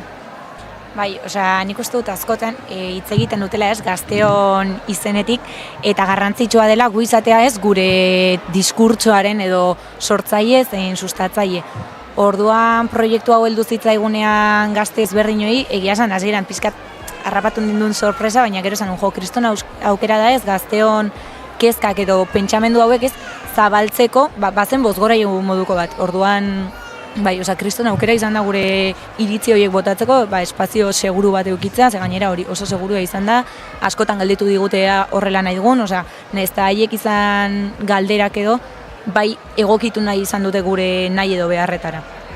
Talde lana da zuen oinarrietako bat, Jakin Fundazioa eta Elkar Argitaletxea lankidetzan dira sustatzaileak. Txakur Gorria kolektiboak jarri dio izena eta logoa, Lander Garrok zuzendu ditu, ikusentzunezkoak eta gazteak dira protagonista. Alaitz, proiektu honen xedea, pentsamentu kritiko eta autonomorako espazio bat sortzea da. Eztabaida eta kultur transmisioa bultzatzeko. Proiektu honen hazia beraz, kezka batetik eratorria dela esan dezakegu? Bueno, esango nuke, bai, kezka batetik eratorria da, eta kezka bat baino gehiagotatik ere bai, ez? Eta kezka horiek nolabait Jakin Fundazioak eta Elkar Argitaletxeak urte luzetan kezka horiek partekatu dituzte, eta gainera kezka batzuk komunean ere badituzte, eta adibidez esaterako proiektu honen atzean dauden, eta nolabait baten batzuk aipatzea arrenez, hazi gisa edo kezka komun gisa aipatu daitezkenak dira, bi erakundeek dituztela komunean alde batetik euskal kulturaren transmisioaren aldeko alegina, beste alde batetik hizkuntzaren euskararen normalizazioan pausoak aurrera ematen jarraitzeko konbikzioa eta horren alde momentuak edo garaiak eskatzen dituen proiektu anitzei aukerak irekitzea, eta beste alde batetik pentsamentua, ezagutza eta iritzi kritikorako espazioak eta aukerak eta gonbidapenak sustatzea, ez? Dela kasu honetan ikusentzunezkoen bidez, dela idatzizko testuen bidez, dela musikaren bitartez, dela solasaldi edo aurrez aurreko ekitaldietan. Zuek dokumentalen aldeko apustua egin duzue, okerrez banago 25 minutu ingurukoak dira. Eta bertan 16 eta 22 urte bitarteko gazteak zuen ideiak partekatzen, arikatzen, osatzen arituko zarete. Gainera, parte hartu duzuen gazteak Euskal Herriko errealitate soziolinguistiko, kultural eta politiko desberdinetatik zatozten heinean, ikuspegien arteko ezberdintasun hori ere ikusiko da, ezta? Bai, eta nik uste dut hori dela proiektua bera aberazten duena, eta azkenean ere hau ez da ikusentzunezkotan gelditzen, baizik eta proiektua ez haratago joan zerbait da, gero lantzeko gazten artean, eta azkenean gazte bakoitza ez bizi izan duen esperientzia sentituko da igual islatuago pertsona batekin o besteekin. Azkenean pertsona guztiak leku berberekoak izango bagina izaera, identitate, euskararen edo hizkuntzaren gatazkan ez leku berberekoak izango bagina askotan ez ginateke helduko Euskal Herriko errealitate guztitara. Orduan nik uste dut hori dela proiektua bera aberazten duena, eta obviamente gazteon artean ikusten ziren gauza ezberdinak, ez zen talka sortzen, baina bai, izan daiteke bezala ez, euskararen auzian ni Nafarrotik hitz egin da, eta beste batek Bizkaiko herri batetik egoera oso ezberdinak izan zitezken, nahiz eta gero badakigu erroa berdina den, eta inork ez dauka aukera berez bere bizitza osan euskaraz bizitzeko, eta izan daiteke euskara, edo baita ere izan daiteke generoaren inguruan, geunden pertsona igual ziz batzuk, beste batzuk ez, eta azkenean guztion ikuspegi hori izatea, egin dezakena da, aurrera begira, landu egiten bada proiektu hau, pertsona oro sentitzea identifikatuta eta gai edo seguru sentitzea lantzeko gai ezberdina. Momentuz 6 dira, Geruza proiektuak biltzen dituen dokumentalak, desira, sormena, askatasuna, boterea, ondo bizitzea eta taldetasuna aletu dituzue. Beraz, gazte ezberdinak solasean ikusiko ditugu, baina solasalditik harago doa, ez da, hau da. Hitzak, beraien hitzak badu nolabaiteko boterea. Boterea eta ikusentzunezkoren bat edo ikusentzunezkoren baten teaser alegia zatitxoren bat ikusi duenak badaki boterea, mamia eta zer nolakoa gainera, ezta? Benetan gaiari eusten diote indartsu, konplexurik gabe oso eskuzabal eta guretzat ere benetan ikaragarri pozgarria da eta gu oso pozik gaude beraien aldetik jarri duten indarrarekin eta zer nolako konfiantza eta eskuzabaltasuna erakutsi duten proiektu hontarako, ez? Eta azken finean ez delako erraxa kameren aurrean jarri eta zure bizipenetatik gai horien inguruan horrela aletzen eta geruzaz geruza hitz egiten eta bizipen horiek partekatzen joatea, ez? Eta alde horretatik sekulako boterea eta sekulako indarra, bai. Interneteko sare sozialetan profilak sortu dituzu, Twitter, Instagram, TikTok eta YouTube eta bestetikan geruzak.eus webgunea. Azken honetan dokumentalez gain beste osagai lagungarri batzuk ere aurki genitzake. Hau da, gaikako kaiera batzuk sortu dituzue, beraz, agerikoa da lanen publiko espezifikoak gazteak direla, baina tira gazteak ez direnak ere, agian edukia interesgarria suerta dakiek ez, da? Guri iruditzen zaigu, gure proiektuaren xede talde nagusia 16-22 urte bitarteko gazteak dira. Nolabait proiektu bat zizelkatzen hasten zarenean forma ematen, ez? Nolakotasuna erabakitzen eta helburutasunak definitzen, hartzaile zehatz bat ere pixka bat irudikatu behar duzulako, ez? Proiektu hori ahalik eta helburutasun hortara heldugarriena izan dadin, ez? Eta ez dadin pixka bat gauza lauso batean geratu, ez? Orduan, hartzaile bat definitu beharra zegoen, gainera guk nahi genuen hartzaile horrengana iritsi eta hartzaile hori kontuan hartu eta berari ere ahotsa eman eta protagonismo hori, baina hasieratik bageneukan buruan eta gero proiektua forma hartzen joan den heinean areta argiago geratu zaigu 22 urtetik gorako jendearentzat ere, oso eroso, oso erras, eta gure artean askotan aipatzen dugulako, ikusentzunezko hietan ikusten den ariketa hori, ia helduagoa garenok ere, modu hortara egingo ote genuken edo ze interesgarra izango litzateken egitea, eta ze interesgarra izango litzatekeen, adin tarte desberdinetako jendeak ere partekatuta egitea, ez? Horrek berak ere, hori oso interesgarra izango litzateke ariketa bisa, baita ere. Zuen webgunean ikusentzunezko hauek pixkanaka publikatzen joan zarete, lehen ikusentzunezkoaren estrenaldia Donostian egin zenuten, eta bigarrena Tuteran, eta hirugarrena gaur bertan, Durangoko azokan, irudienetik. Bai, horre xetasune txiki bat, Tuterako azkenean atzeratu egin genuen, denboraz eta abar, ezin izan genion forma eman, datorren urte berriarekin batera udaberrian ez daukago oraindik data zehaztuko dugu, eta Tuteran bezala beste leku batzuetan ere egingo ditugu estreinaldiak. Hori da, gaur egin dugu bigarrengoa, askatasuna ikusentzunezkoarena, eta nahi genuena zen proiektuaren ardatz nagusia ikusentzunezkoak dira, badakigu gure gizartean ikusentzunezkoak asko ikusten ditugula guztiok ere, edo ikusentzunezko zinguratuta bizi garela neurri handi batean, baina nahi genuen baita ere ikusentzunezkoak banaka ere balioan jarri, eta bestalde batetik aurrez aurreko elkarrekin topo egiteko aukera horiek ere baliatu, ez? Eta aurrez aurre topatzea eta gune publikoan ere, ez? Proiektu hau, Euskal Herriko leku desberdinetako gune publikoak ere proiektu honekin betetzea eta hor gorputzak elkarrekin topo egitea eta hor sortzen diren elkarrizketa eta ezagutzaketa ere horri ere nahi genuen tarte bat eman.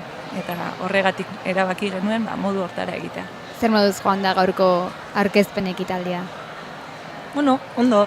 Gainera nik uste gaurko ikusleak ez gazte asko hurbildu direla eta esan bezala gure helburua edo nahi dugunera heldu da gazteok ez gai hauen inguruan hausnartzea, ze azkenean badira egunerokotasunean ez inguratzen gaituzten gaiak eta modu batean edo bestean zeharkatzen gaituztenak eta askotan ez du ditugun bai gaineratzen gai hauek.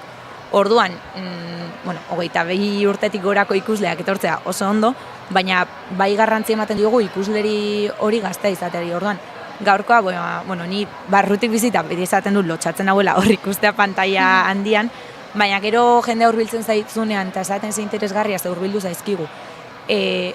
Ikusten duzun merezi izan duela eta saiatzen zara beste ikuspuntu batetik bizitzen, ze azkenean barrutik bizitza kostatzen du zure burua ikustea, gainera duela urte bat grabatu genuen, ikusten duzu urte batean zehar zenbat aldatu den edo aberastu den iritzi hori, baina bueno, merezi izan duela lanak ez, eta gaurkoan nahiko ondo, muy pozikatera, ez dakitzu. Bai, gu ere oso pozikatera gara, oso ondo gure iritzia da, oso ondo atera dela, saioaren ondoren egiten den elkarrizketa edo mainguru saiotxoa ere oso bixia eta oso polita izan da, ondoren borobiltzeko Eneritz Furiaken abesti batzuk ere entzun ditugu, eta gu behintzat oso konten geratu gara gaurkoan ere, bai.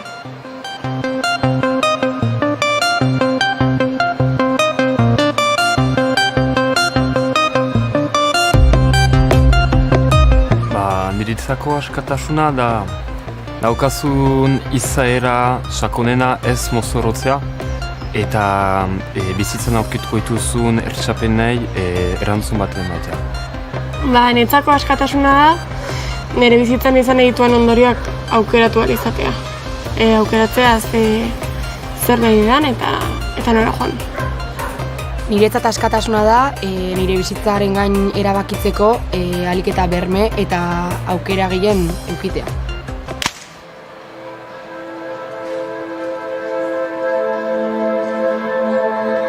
Aske izatea eskubidea dela esan badugu eta gure askatasun individual eta kolektibo horiek defendatzen baditugu, gero horiek defendatzea eta...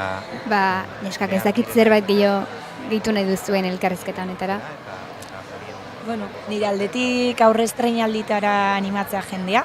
Aurrez aurreko horiek bere xarma badutelako ere, obviamente sartuko egunean eta ikusi eta baina nik aurre estreinaldiak uste dut daukatela berezitasun hori ez, eta gero parte hartzen dugunok bertan esperientziatik eta hitz egiten dugu, eta gero eguneko baliabideak daukate kriston potentziala eta uste dut hasi garela sustatzen ez gai hauen inguruan hitz egitea, bai hezkuntza formalean edo aisialdian edo gaztemugietan, baina uste dut badirela gai oso interesgarriak eta ni neuk ez nuen horrela imaginatzen proiektua, pentsatzen nuen izan bazira ikusentzunezko huts batzuk ez, baina ez dutela inbesterako emango eta uste dut dagoela kriston baliabideak gai hauen inguruan hausnartzeko eta animatzea jendea hontan parte hartzera, ze guztion proiektua izan daiteke. Eta nik ere pixka bat begok esandakoaren bidetik, proiektu honen helburua ez dela horren beste proiektuan geratzea, baizik eta proiektua da gonbite bat ikusentzunezko hietan egiten den ariketa hori Euskal Herriko eremu, leku eta gune desberdinetan egiteko, eta beraz gonbidatzea jendea geruzaki eutsi eta norberari erosoen edo egokien zaion modu hortara pentsamendu autonomo eta kritiko horri espazio bat irekitzea baita ere alden neurrian eta alik eta gehien. Hortxe entzuleentzako amoa ere, eta neskak eskerrik asko gaurkoan gurean izatearen. Zuei, eskerrik asko.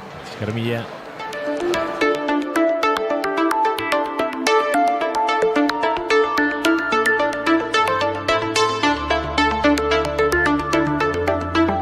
Igual, pixkat jipia bezala, baina egia esan jartzen izenean pentsatzen zer desio da niretzako edo nire ingurukontzako.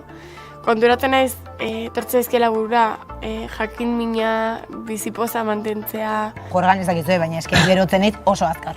Nire jorgan eta zen dut, noa nire lagunekin, y yo, ai ama, que no puedo, behar dut eraintze bertan, eta gero, igual izan zen aurreko gunean, testaten duzu.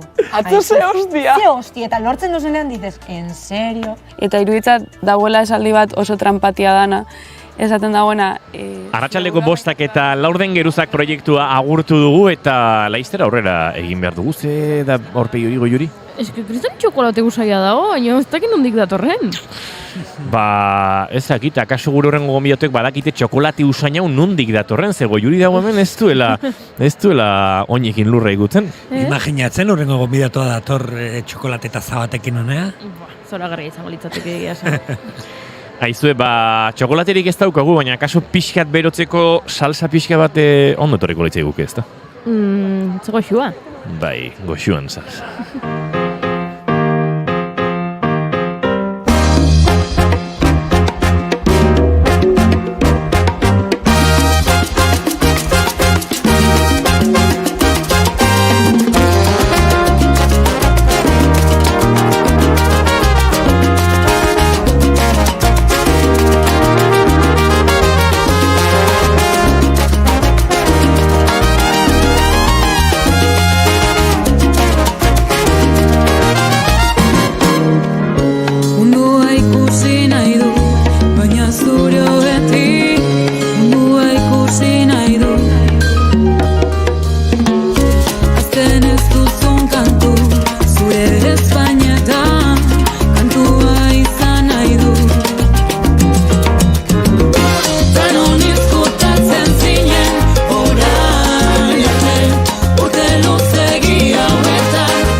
bostak eta 18 minutu izango dira segituan hemen Durangon eta Euskal Herria osoan.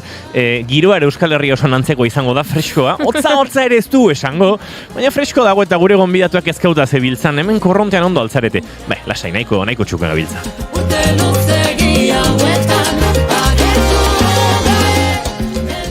Durangoko azoka hain da arrakastatxua, norbaitek pentsa lezakela liburuak soilik abenduan argitaratzen direla.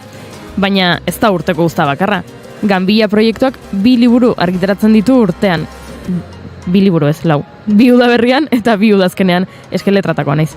Susa argitaletxeak bultzatutako liburu bilduma da, EAC antzerkizale elkartearekin batera elkarlanean, Oier Gilanek koordinaturik.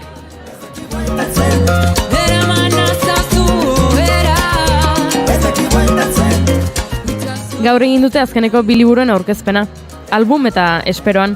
Lehenengoa Gintza Alkain Edurne Azkarate eta Mikel Ibargurenen konpainia gaztearen lehen obraren gidoia da.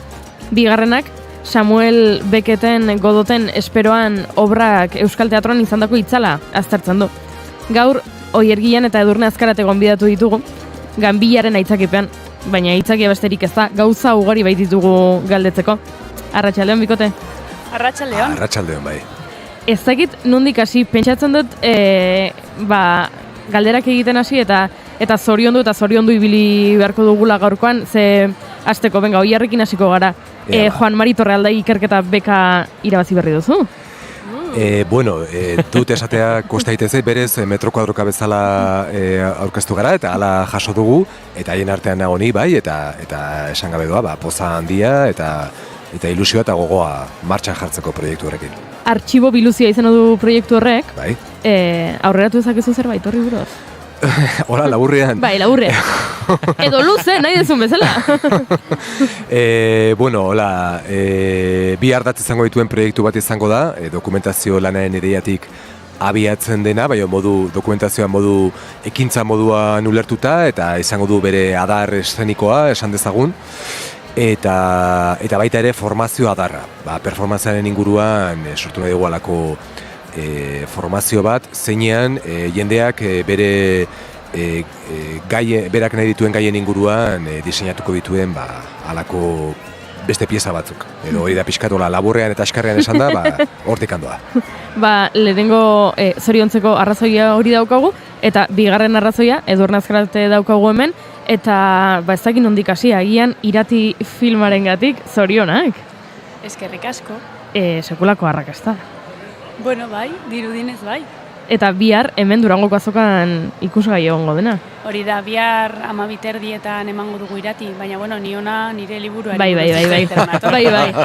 Noski baiet. Haure izan da, kentzeko gainetik, ze gero entzulek esango digute, ez diezu aipatuko Irati, ez diezu aipatuko Juan Mari Torrealdai beka, baina bai, hemen liburuetaz hitz egitera etorri gara, eta album liburuarekin hasiko gara, nik gauza bat aitortu behar dut. Pasaden urtean, hemen egon nintzen Durangoko azokan, eta banuen hitzordu bat, galdu ezina den horietako bat, album ikustea, San Agustinen kulturgunean, baina ez dakit zer gertatu zen, orain ez dut gogoratzen, edo agian autodefentsa mekanismo bada, eta nire buruak ez du oroitu nahi, zergatik azkenean ez nuen album ikusi hemen. Izan daiteke Durangoko azokan daramagun 27 egun hauetan gauza asko gertatu direla, ez? Bai, hori izan daiteke. Baino, hilabeteak pasa ziren eta Donostin gazterzenan ikusteko aukera izan nuen. Bueno, azkenean ikusi zenuen. Ikusi nuen, noski baiet. Ikusi eta gero astetan jakin genuen ikusi zuela, bai. Eta kamiseta erosi nuen. Ez esan. Bai, agian jartzen duen kamiseta. Ze ona. Eta gaur jantzi behar nuen, baina bakizu ze gertatu zaidan, makillatzen hasi naizela eta ere zaitela makillajea kamisetara, eta zikin geratu zait, eta ezin izan dut jantzi. Bueno, beste egun batean. Agian horrela jantzita ekarri hartzen, no?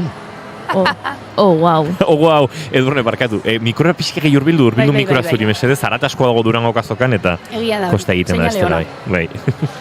Pasaden urtean, album ikusteko aukera izan zuten askok hemen Durangon, gero sekulako bira izan du, eta askok ikusteko aukera izan dugu, eta orain liburua ekarri duzu Durangoko azokara, gidoiarekin. Hori da, bai. Gidoia, baina gehiago zen zerbait proposatzeko gogoa geneukan, eta gogoz hartu genion erronka Oierri eta Ganbilla bilduman parte hartzeari. Eta album ikusi duenak beraz, topatuko du liburu horretan balio erantsi bat? Bai, nik uste dut baiet, zeren estenan dauden gauzez gain, gero inguruan ere badaude beste material batzuk, agian azkenean antzeslanean sartu ez genituen testuak, gure prozesuan importanteak izan ziren beste hainbat, hoietariko asko beste sortzaile batzuen gandik hartu genituenak, ez? Azkenean gure referentziak izan zirenak eta gure unibertsoa elikatzen lagundu zigutenak. Orduan, bai antzeslana ikusi baduzu, sakondu dezakezu askoz gehiago albumek ekartzen duen iruditegian.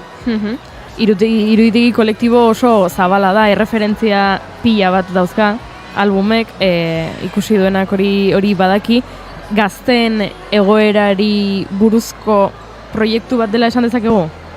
Bai, guke oso zail topatu genuen gure burua edo album definitzeko erronka eta orduan erabaki dugu esatea gure belaunaldiari omenaldi bat dela. Eta pixkat kutre ere badela, oraindik bizirik dagoen eta hain gaztea den belaunaldi bati omenaldia egitea eta hain zuzen ere hortik datorrela, ez? Gure paradigma aldaketa honen, zaharra ezagutu eta berrira ondo egokitutako belaunaldi galdu honen kontakizun bat izan daitekela.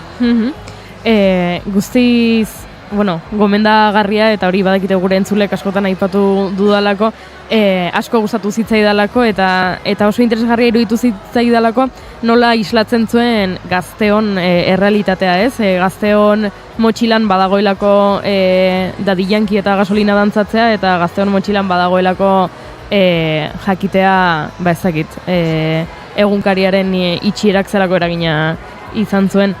Hori da, bai, gu gara belaunaldi bat oso kutsatua dagoena, igual batzuetan lotxaz onartzen duguna gure erreferentzia erdaldunak, eta horri ere besarkada eman, gure buruari parre egin, autofikzio eta autoanalizi asko, eta hori beti ere hausnarketa bai, baina komediaren klabean esploratu alizatea oso interesgarria izan zen, guk ere bai zama horiek arintzeko, ez?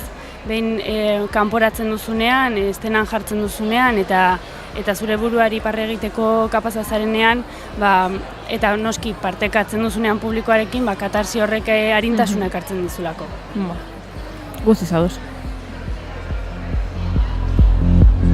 Ez dut inoiz atzen duko nortzen. Eta zemuz moldatu zarete idazterako orduan?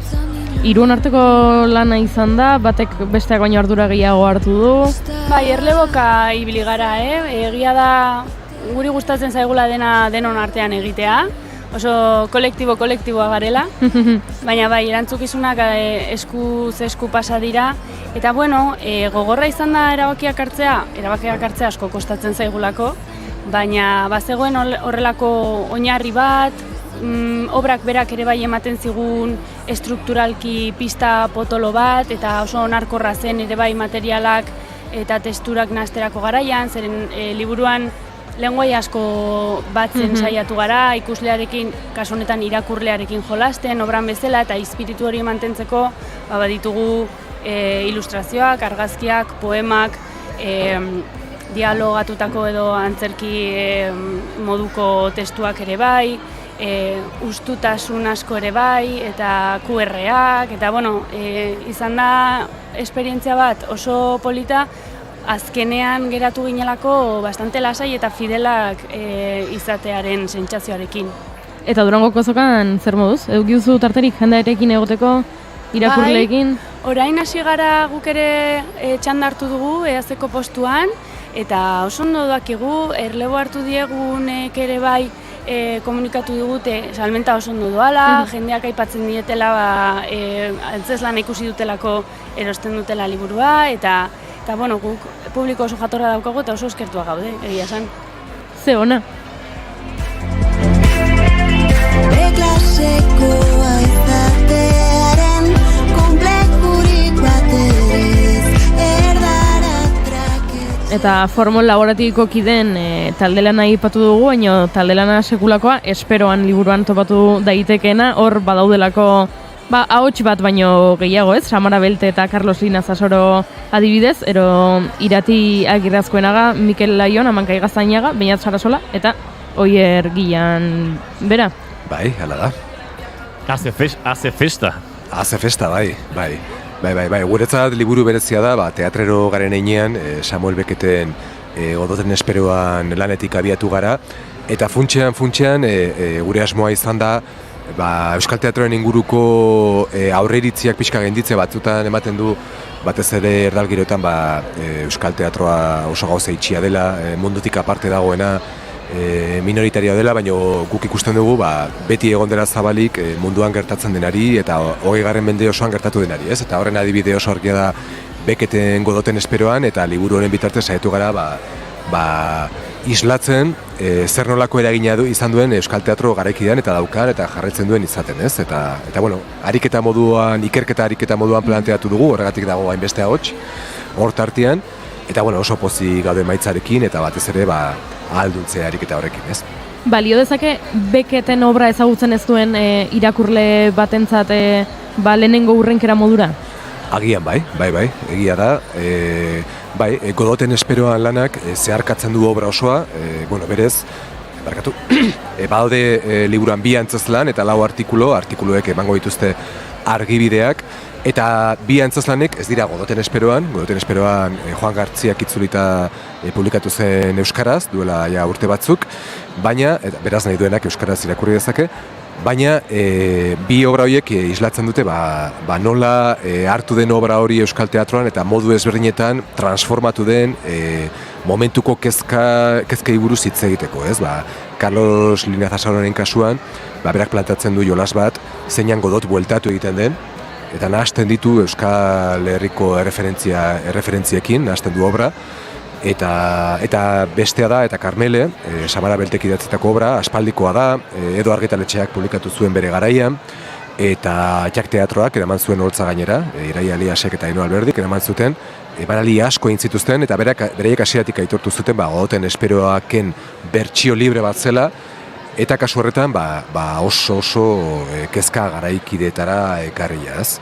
Eta, berreskuratu egin dugu testura, jada deskatalogatua zegoen, eguneratu egin dugu edizioa, eta, nik uste dut, 2 antzezlan horiekin eta 4 artikuluekin, dagoeneko interesa izan ez duenak, izango duela, ez? Originalarekiko esan nahi.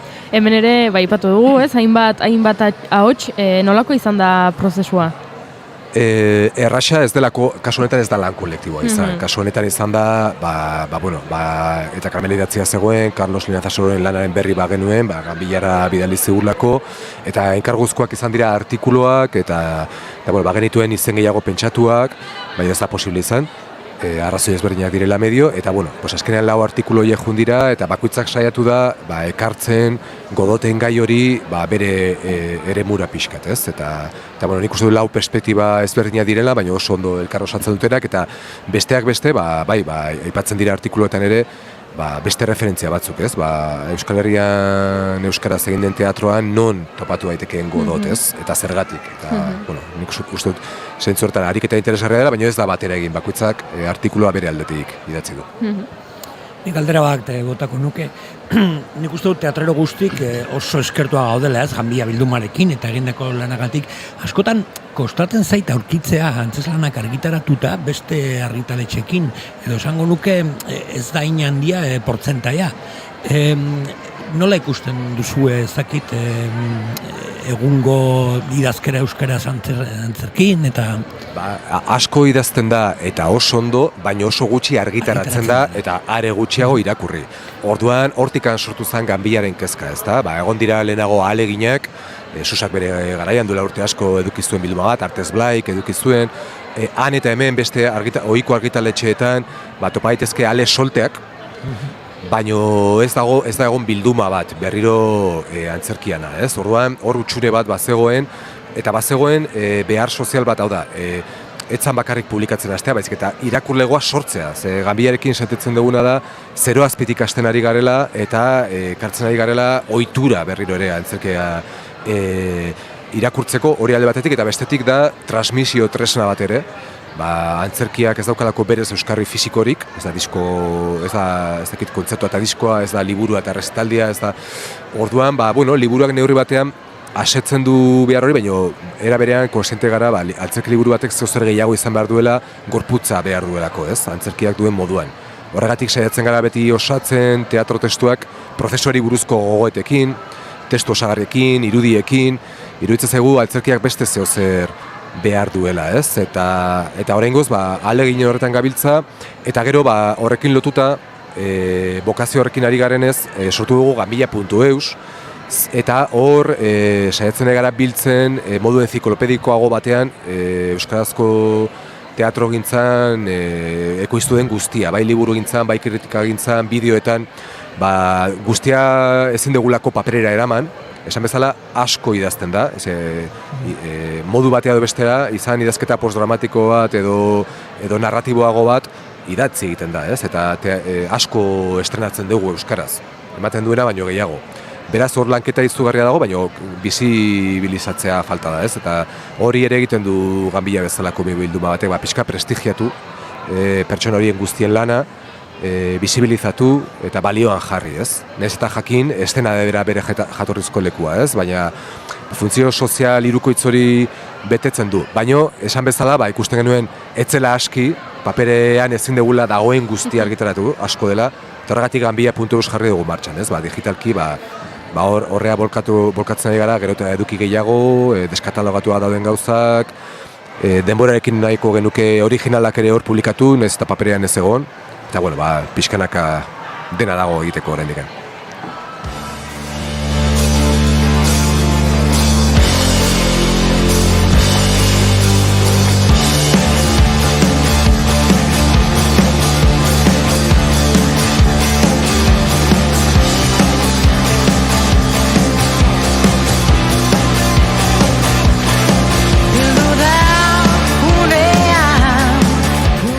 Bide batez azken deia, hemeniko 25 minututara hasiko baita Kokainen kontzertua plateruenan, eta beraz, norbaitek bertaratu nahi balin badu, gaur jende gutxiago da bilazokan, baina hilarek eta behartu gaituzte egun hauetan denboraz joatea kontzertuetara, eta zesanik ez, segun ze estandetara bazoazte.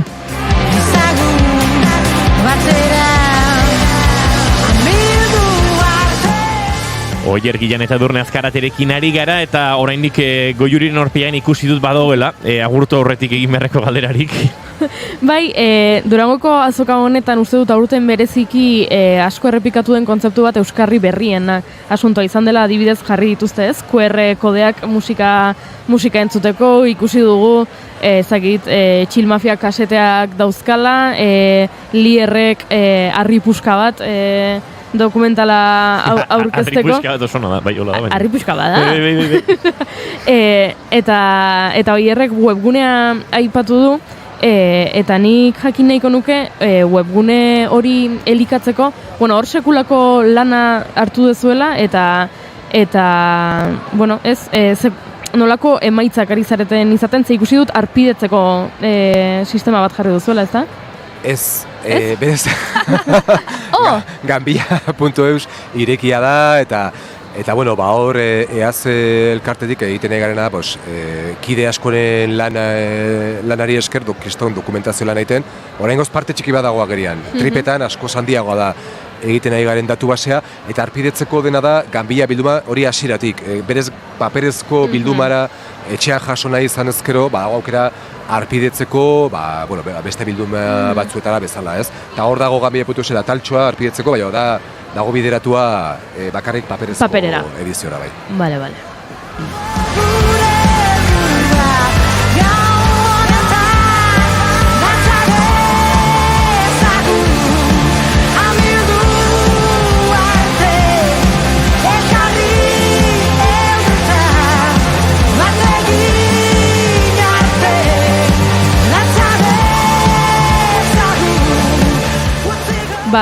Agurtu egin bertza dituztegu, Durangoko azokak hau duelako, baina joan aurretik galdetu nahi nizunea, zenbagarren estanean zaudeten, badakizu?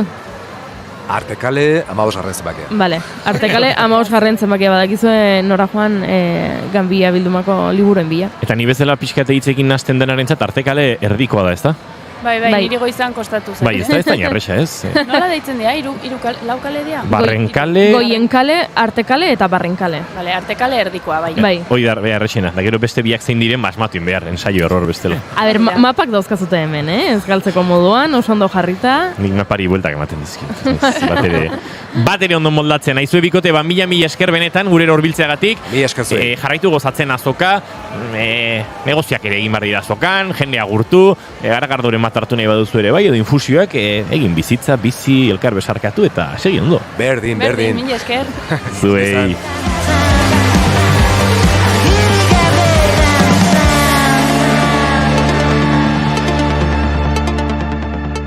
Eta kokein bezalaxe, gaur, zuzenan izango den beste taldea, hauxe.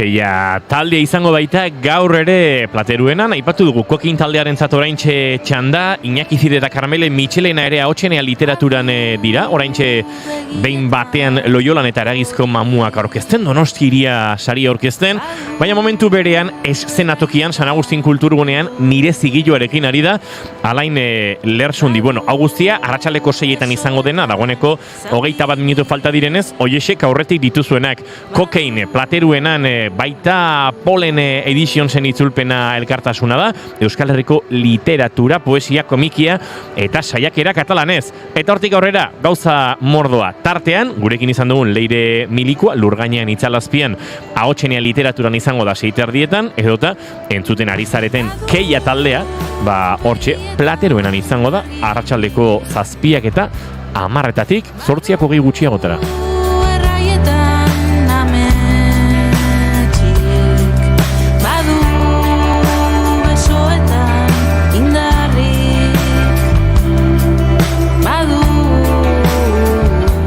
Eta guk agurtzen hasi behar dugu eta pentsatuko duzuen nola agurtuko duzue oraindik 20 minutu faltaba dira arratsaleko 6:00 bai, agurtu behar zaituztegu hain zuzen ere gure podcast berriaren bigarren atalaren orduari iristen ari delako 4 minutu barru entzunaraziko dizuegu edo entzungai izango duzue Labankadaren bigarren atala eta akaso argituko du edo ez norbaitek Arkaitzkano hilik ala bizirik dagoen.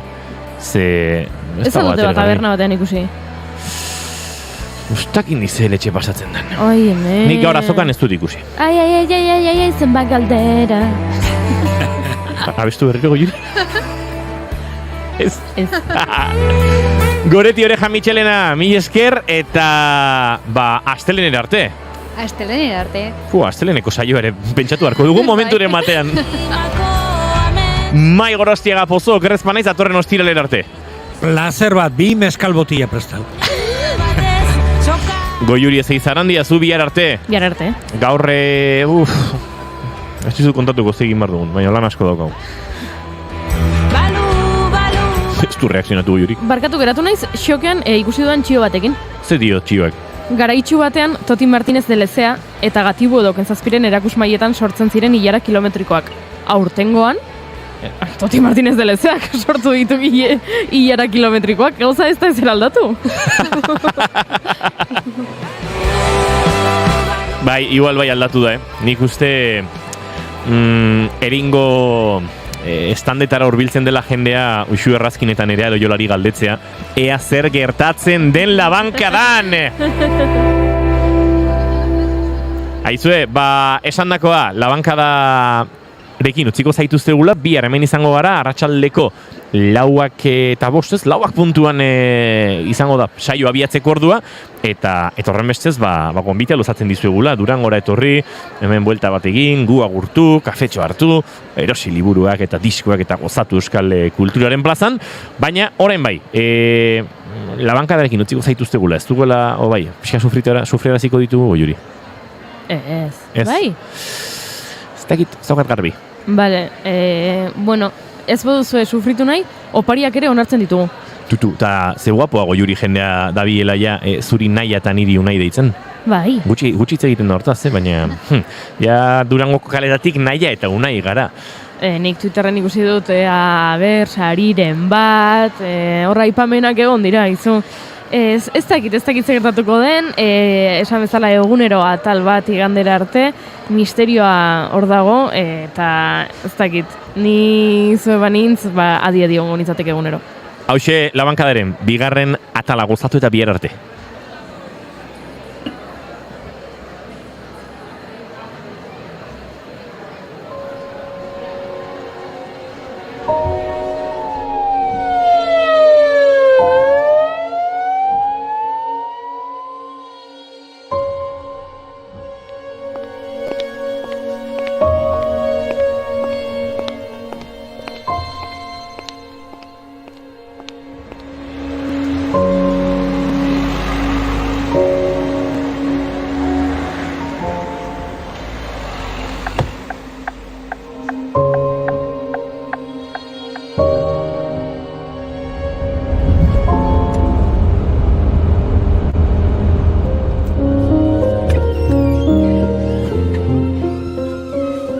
La bancada.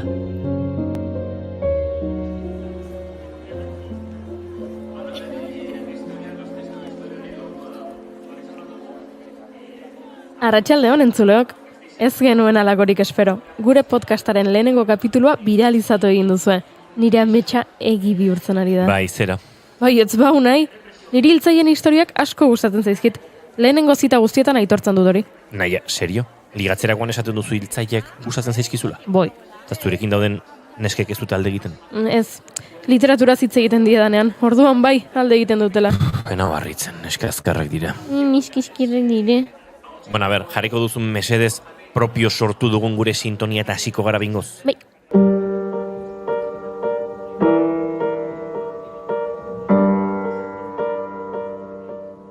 Bueno, hurrengo podcasterako ezen gara inkutrak izan. Kexatia zara gero, Ez dagoen gaizki, hasi gaitezen hasi behar dugunarekin. Asko dugu eta kontatzeko. Dakizuen bezala, Arkaitz Kanoren hilketa izango dugu izpide gaur... Arkaitz Kanoren ez hilketa, esan nahiko duzu. Hori da, Kanoren heriotzaren notiziaren ondoren, urak ezurtatzen zuen beste bat zabaldu zen. Eta, nola esan, guri hau guztia oso arraro egiten zaigu. Gertatutakoak gaur egungo informazioaren, komunikazioaren modeloen aurkatoala esan. Zer diozu komunikazio modeloi buruz? Esaten dudana. Hori ez dakidoian azaltzen. Eta esango nuke oraintxe bertan asmatu duzula gainera. Ezpa, sarean irakurtzen ibili naiz eta tira berdin du. Kontua da geure kabuz ikertzen hasi garela. Zede Montre gertatzen den argitzeko. Horregatik izan ginen atzo Kanoren azken liburuaren aurkezpen. Hori nik esan behar nuen. Esan zer? Horregatik izan ginen atzo Kanoren azken liburuaren aurkezpenean. Naia jartzen du esaldi horren aurretik. Hemen, ikusten, azkenean niri baino gehiago gustatuko zaizu zuri podcastaren kontu hau. Bale, nahi gabe egin dut. Jarraituko dugu, bestela, atzo irabazitako entzule guztia galduko ditugu ezertan hasi aurretik. Atzoko aurkezpenaren grabazioa, eman botoiari. Ze botoiu nahi mesedez? Zen mendetako azarazo?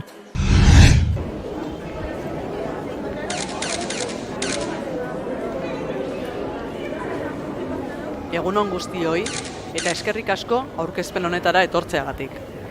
Dakizuen moduan, guztiok goizean esnatu gaituen albiste lazgarria, sare sozialetan zabaldutako zurrumurru faltsu bat besterik ez da izan. Eta hemen daukat aldamenean Arkaitz Kano. Bizirik. Pozaren erdia poema liburua aurkeztuko dugu gaur. Baina hasi aurretik, ohar pare bat esateko agindu didate. Hilketa faltsuaren aferaren ondorioz, Arkaitzen integritatea arriskuan egon daitekeela iruditu zaio ertzaintzari. Eta horregatik, erabaki du, eta dugu, jadanik antolatuta dituen aurkezpenak egingo dituela. Baina ez dela azokan barna ibiliko, eta ez dela estanean egongo. Ulertuko duzuelakoan, orain bai, Arkaitz, nahi duzunean. Kaixo, arratsaldeon guztioi. Eta eskerrik asko Leire eta mila esker hilda ez nagoela konfirmatzera etorri zareten hoi. Enuen horrelako harrearik espero. Barkatuko didazue, baina birusen bat harrapatu duela uste dut eta enago nire onenean. Azken ordu haue zori gaiztokoak izan dira, goizeko albisteak dutxan harrapatu nau eta izosturi gelditu naiz. Xok egoeran gidatu dut autoa, Durangoraino, argitaletxeko lantaldeari horregatik eskertu nahi diot, eman didan babes guztia. Eta orain, ahotsak gusten badit bederen, aurkezpenari helduko diot. Pozaren erdia. Eskerraken hauten akabatuz, bestela ea nola Kristo aurkezten duzuen liburu bat izenburu hau daukana, ezta? Pentsatuko duzen moduan, aurkezpen amaitu eta berehala saiatu ginen Arkaitzekin hitz egiten. Bai, gu eta bertan zeuden beste mordoska bat ere, bai. Eske jendea la hostia da, Editoreak garbi utzi zuen Arkaitzen gana ezin zela gerturatu. Eta ez zer entzun izan ez balute bezala denak. Ze naia, a ber, nola, ze? Zer? Gu berdina egin genula. Serio ari zara unai. Gura desberdina da. Ikerketa bat egiten gabiltza. Oso desberdina. Total. Arkaitzen inguruan 6 segurata zeudela gune oro, eta ez arregazki, ez sinadura, ez ezer. Hau, tristezia. Niri pena pixka bat eman zidan, guztiz atxekabetuta ikusen. Nola nahi duzu ba egotea? Norbaitek hil egin du. Horrek ez du graziarik egiten, ez da zentzu figuratiboan ere. Eta urtero galdetzen didazu zergatik egiten dudan nik paso literatur farandula horretaz guztiaz. Aizu, baditu gauza honak. Beno, zentratu egin beharko dugu. Adi entzule maiteak. Gonbidatu bat izango dugu lehen aldiz gure podcastean. Gure bigarren kapituloa dela kontuan izan da, ez dut entusiasmoa ulertzen. Joderu nahi. Utziko diozu behingoz nik esaten dudan guztia zorrozteari? Bale, barkatu, bai. Bai, eskerrik asko. Esaten ari nintzen moduan, Irati Jimenez idazlea izango da gure gonbidatuak gaurkoan. Arkaitzkanoren hilketa bizarro honen inguruko bere iritzia ezagutu nahi dugu. Aspaldi ezagutzen baitute elkar. Ea zerbait argitzen dugun. Kaixo Irati, zer moduz? Azoka mugitu hortengoa ez da? Por zirto, zorionak Euskadi sariaren gatik. Gertatu denaren aurrean, zuk begiak zabal-zabalik izango dituzu edo? Kaixo, eta eskerrik asko eta mila esker, zure saiora gonbidatzeagatik, eta zure galdera entzuniz, bai, uste dut, baina uste dut deno gaudela berdintzu edo berdintzu espada antzera, egoera hau ezin ulertu da. Kaixo Irati, hemen unai, aurkezpenean ikusi zintugun atzo, egontzara Arkaitzekin? Bai, hani aurkezpen egon nintzen atzo, egia esan ezin izan nuen Arkaitza agurtu, aurkezpen amaitutakoan, ze berehala egin zuen alde, presaka esango nuke, eta nik dakidala inorek egiten gabe, arraro egin zitzaidan, orduko dizuet, ze beti elkar agurtzen dugu, jakin aspalditik ezagutzen dugu elkar, askotan eraman izan dut nik neuk Durangora autoz, berak ez baitu giratzen, eta berti hartzen dugu, poteren bat, edo kaferen bat, okatzen den elkarrekin, baina aurten ez errez. Eta saiatu zara berarekin harremanetan jartzen telefonoz? Guztien kontura saiatu nahi zegia zen bai, baina ez du espaldurarik, edo itzalita dauka, gerozago saiatuko nahi zen. Niri iruditzen zait filtrazio egin duenak nahiko boteretsua izan behar duela, ez? Ze komunikabide guztiek eman zuten ez behar horren berri eta oso azkar zabaldu zen albistea sare sozialetan. Neuke esango nuke, esatekotan hor dagoela gakoa, ez? Mezu hori nork zabaldu zen, alegia, pentsatzen dut zaintza edo polizia horrenatzen dira bilela, eta pentsatu nahi dut pistaren bat badaukala, alegia non hasi da guztia, eta bereziki zertik ultzatuta. Eta dena muntaia bat izan bada? Arkaitzek berak abiatutako zerbait izan nahi duzu? Adibidez? Ez dut uste, esango dut, ez dator, esango nuke ez datorrela bataren manerekin, esango dut, baina auskaloz, egia esateko, ez dakitza pentsatu. Irati, mila esker zure iritzi eta ausarketa gurekin konpartitzeagatik. Zuei, eta azokan ikusiko dugu elkar. Gero arte. Gero arte. Ai, zen maja Irati ez da? Boi. Bueno, aurrera egingo dugu. Durangoko azokako antolatzaietako batekin ere hitz egin genuen atzo aurkezpenaren ondoren goizean goizetik gertatutakoaren inguruan galdetu genion eta horramen bere erantzuna. Hilketaren abisua pasa zigutenean ezin genuen sinetxi. Arkaitzkano? Beste idazle bat izan balitz, tira, harritu egingo ginen, noski. Esan nahi duena da, idazle batzuen artean, eta kriston mobidaiunak daudela gauza jakina dela, baina justu Arkaitz, guztiekin konpontzen da ondo, erokeria galanta. Azkenean dena susto batean gelditu da, garrantzitsuena azoka zabaldu dezakegula da, bueno, garrantzitsuena denak ongi daudela da, noski, baina azoka istea desgrazia handia litzakegu.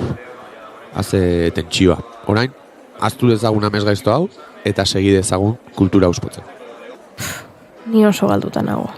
Trabatuta gaude, atzo gabeko tabernetako komunak bezein beste. Ligatu zenuen azkenean? Ala, ze kapuia, badakizu ezetz, naia. Agian, gertakari honek ez du baterin misteriorik eta txantxa txar bat izan da, besterik gabe. Arrazoia izango duzu azkenean. Barkatu? Nola?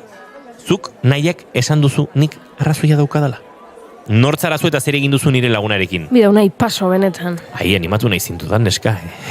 Txarrenean jarriko gara. Hor gaudeia. Jodera, astuna zara negatibo jartzen zarenean, Doña Angustia, saber, txarrenean esaten dudanean da, ez dakit, eta Arkaitzkano benetan hil badute, egin beharko genukena da hipotesi hori aztertu. Baina zertarako. Entrenatu garuna nirekin naia. Hil badute, non dago, eta zer egin dute gorpuarekin. Hiltzaile bat egon behar du, non dago hiltzaile hori? Zer daki poliziak? Nabaritzen da, bai, ez dakizula ezer novela poliziako ez, amatxo maitia. Ez dutela hil! Arkaitz ikusi genuela aurkezpenean, mugitzen, hitz egiten, alegia, bizirik! Ez zaizu gustatzen Fletcher jartzen naizenean, ala? Benetan ari naizu nahi. Ez dakit dudan sentsazioa azaltzen, baina korapilo modukoa daukaten, nola, barruan. Horregatik jarraitu behar dugu honekin naia. Hasieran pitzatuta zeundela uste nuen, baina atzoko aurkezpenaren ondoren ni ere sentsazio beretsuarekin gelditu naiz. Aizu, eta zergatik ez dugu hitz egiten novela beltza idazten duen norbaitekin? Agian lagunduko digu badago bat ture ikertzailearena. Jon Arritxerekin? Hoi da, bai, hori. Egia izango da azkenean etxerako lanak egiten dituzula. Ez da ideia txarra. Liburuetan jendea hiltzen duen idazle batek agian logika gehiago ikusiko dio honi guztiari. Ostia. Zer? Korapillo askatu dela uste dut. Bota. Iratik pista bat eman digu oharkabean. Bale nahi, baino santzazu behingoz? Iratik esan du, Arkaitzkano kotxe zeramaten duela batzuetan. Bai eta, agian aurten bakarrik egin nahi zuen bidaia? Joder, hori da? Ai, ez dute zer ulertzen, naia. A ber, zer esan zuen Arkaitzek aurkezpenean? Virusen bat harrapatu zuela eta etzegoela bere. Ez, bestea. Autoa gidatu zuela Durangoraino.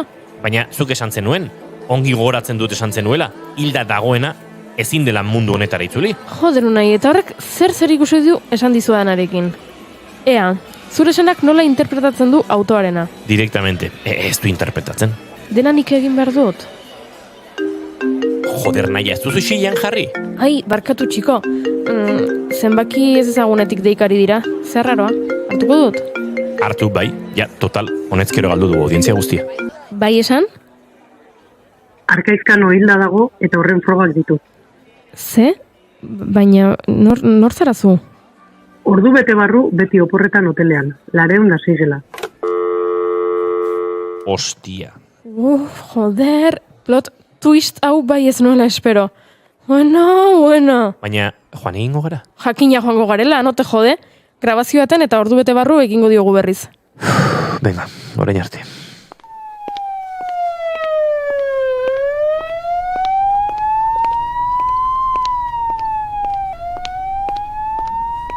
Baina, zer egiten du poliziak hemen naia? Ez aztu hau grabatzen ari garela, eta entzulei azaldu behar diagula gure begien aurrean gertatzen ari den guztia xehetasun osoz. Nik begiak baditut, baina ez dakit zer ari den gertatzen, eta honek beldurra ematen dit. Entzule maiteok, ahots misteriotsuak ala eskatuta, gerturatu gara beti oporretan hotelera. Baina ez gara bakarrak. Hau ertzaintzaren autoz josia dago.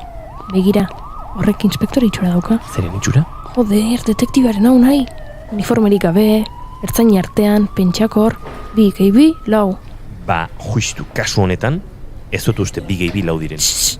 Denak akaztuko duzu, detektibari galdetuko diogu zuzenean zer ari den gertatzen. Aizu, barkatu, inspektorea zara ezta? Zer gertatu da hemen? Eta zu, nor zara? Ni, berriako kazetaria. Zer gertatzen den azalduko zenidake? Joan zaitez temendik, Ez ditut kuskuseroak nahi, aire. Goazen naia, honekin ez dugu zer lortuko. Begira. Hor emakume bat dago. Hoteleko garbitzaile bat dela dirudi. Ziur berak badakiela zerbait, etorri. Aber naia, baina ezagutzen duzu? Bai zera, baina ikusi. Aizu, bai, zuzu. Ez sartu, egon hemen mesedez. Zuk badakizu zer gertatu den hemen, ezta? Ezin dugu ezer kontatu, sentitzen dut. Aio. Eta dirua ematen badizugu hitz egingo duzu gurekin? Jode, naia mesedez eskuetatik joaten ari zaigu guztia, hau pelikula gehiagik ikusi duzu? Zenbat? hau ez da gertatzen ari. Unai? 30 euro. 50. Bale, benetan, osea, ez begiratu horrela, bale. Ba, bizun bat egingo dizugu. Zure launa tontua da. Bai, barkatu, xokean dago. Ez egin kasurik. Aizu? Tori, orain zure txanda da. 206 gelan hilketa bat gertatu da. Arkaitzkano, banekien. Ez, hildakoa emakumezko bada. Idazle bat zela entzun dut hortik. Hala, ezin dizuet gehiago kontatu. Segi, ez dut arazorik eduki naita. Eta ez duzu hildakoaren izena entzun? Unai, sare sozialetan zerbait zabaldu dute? Begiratu. A ber, txin, hortan ari naiz. Ez da egin momentuz, ezer gertatu izan ez paliz bezala dago dena. Izenik ez, baina... Bueno, nik ez dizuet hau eman ados. Ados. Nahi gabe, sobre hau hartu dut polizia iritsi aurretik. Hildako hainbeste interesatzen bazaizue, zuentzat. Aio. Agur. Ireki sobrea bingoz, naia. Nora guaz, zeren zaizaude? Joder, Unai, ez duzu banaiko ertzaintzak zertan ari garen ikusterik? Zer da, naia, zer da? Falta zaigun pieza.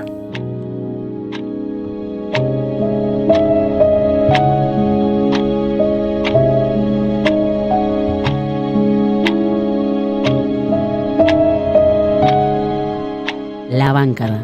Korima Filmsek naiz irratiarentzat ekoitzitako podcasta. Gidoia, Nerea Loyola eta Uxu Errazkin.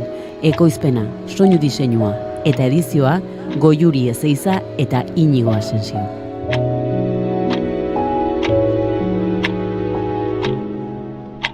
Emaiozu bigarren aukera bat egunari. Naiz irratian, bigarren kafea.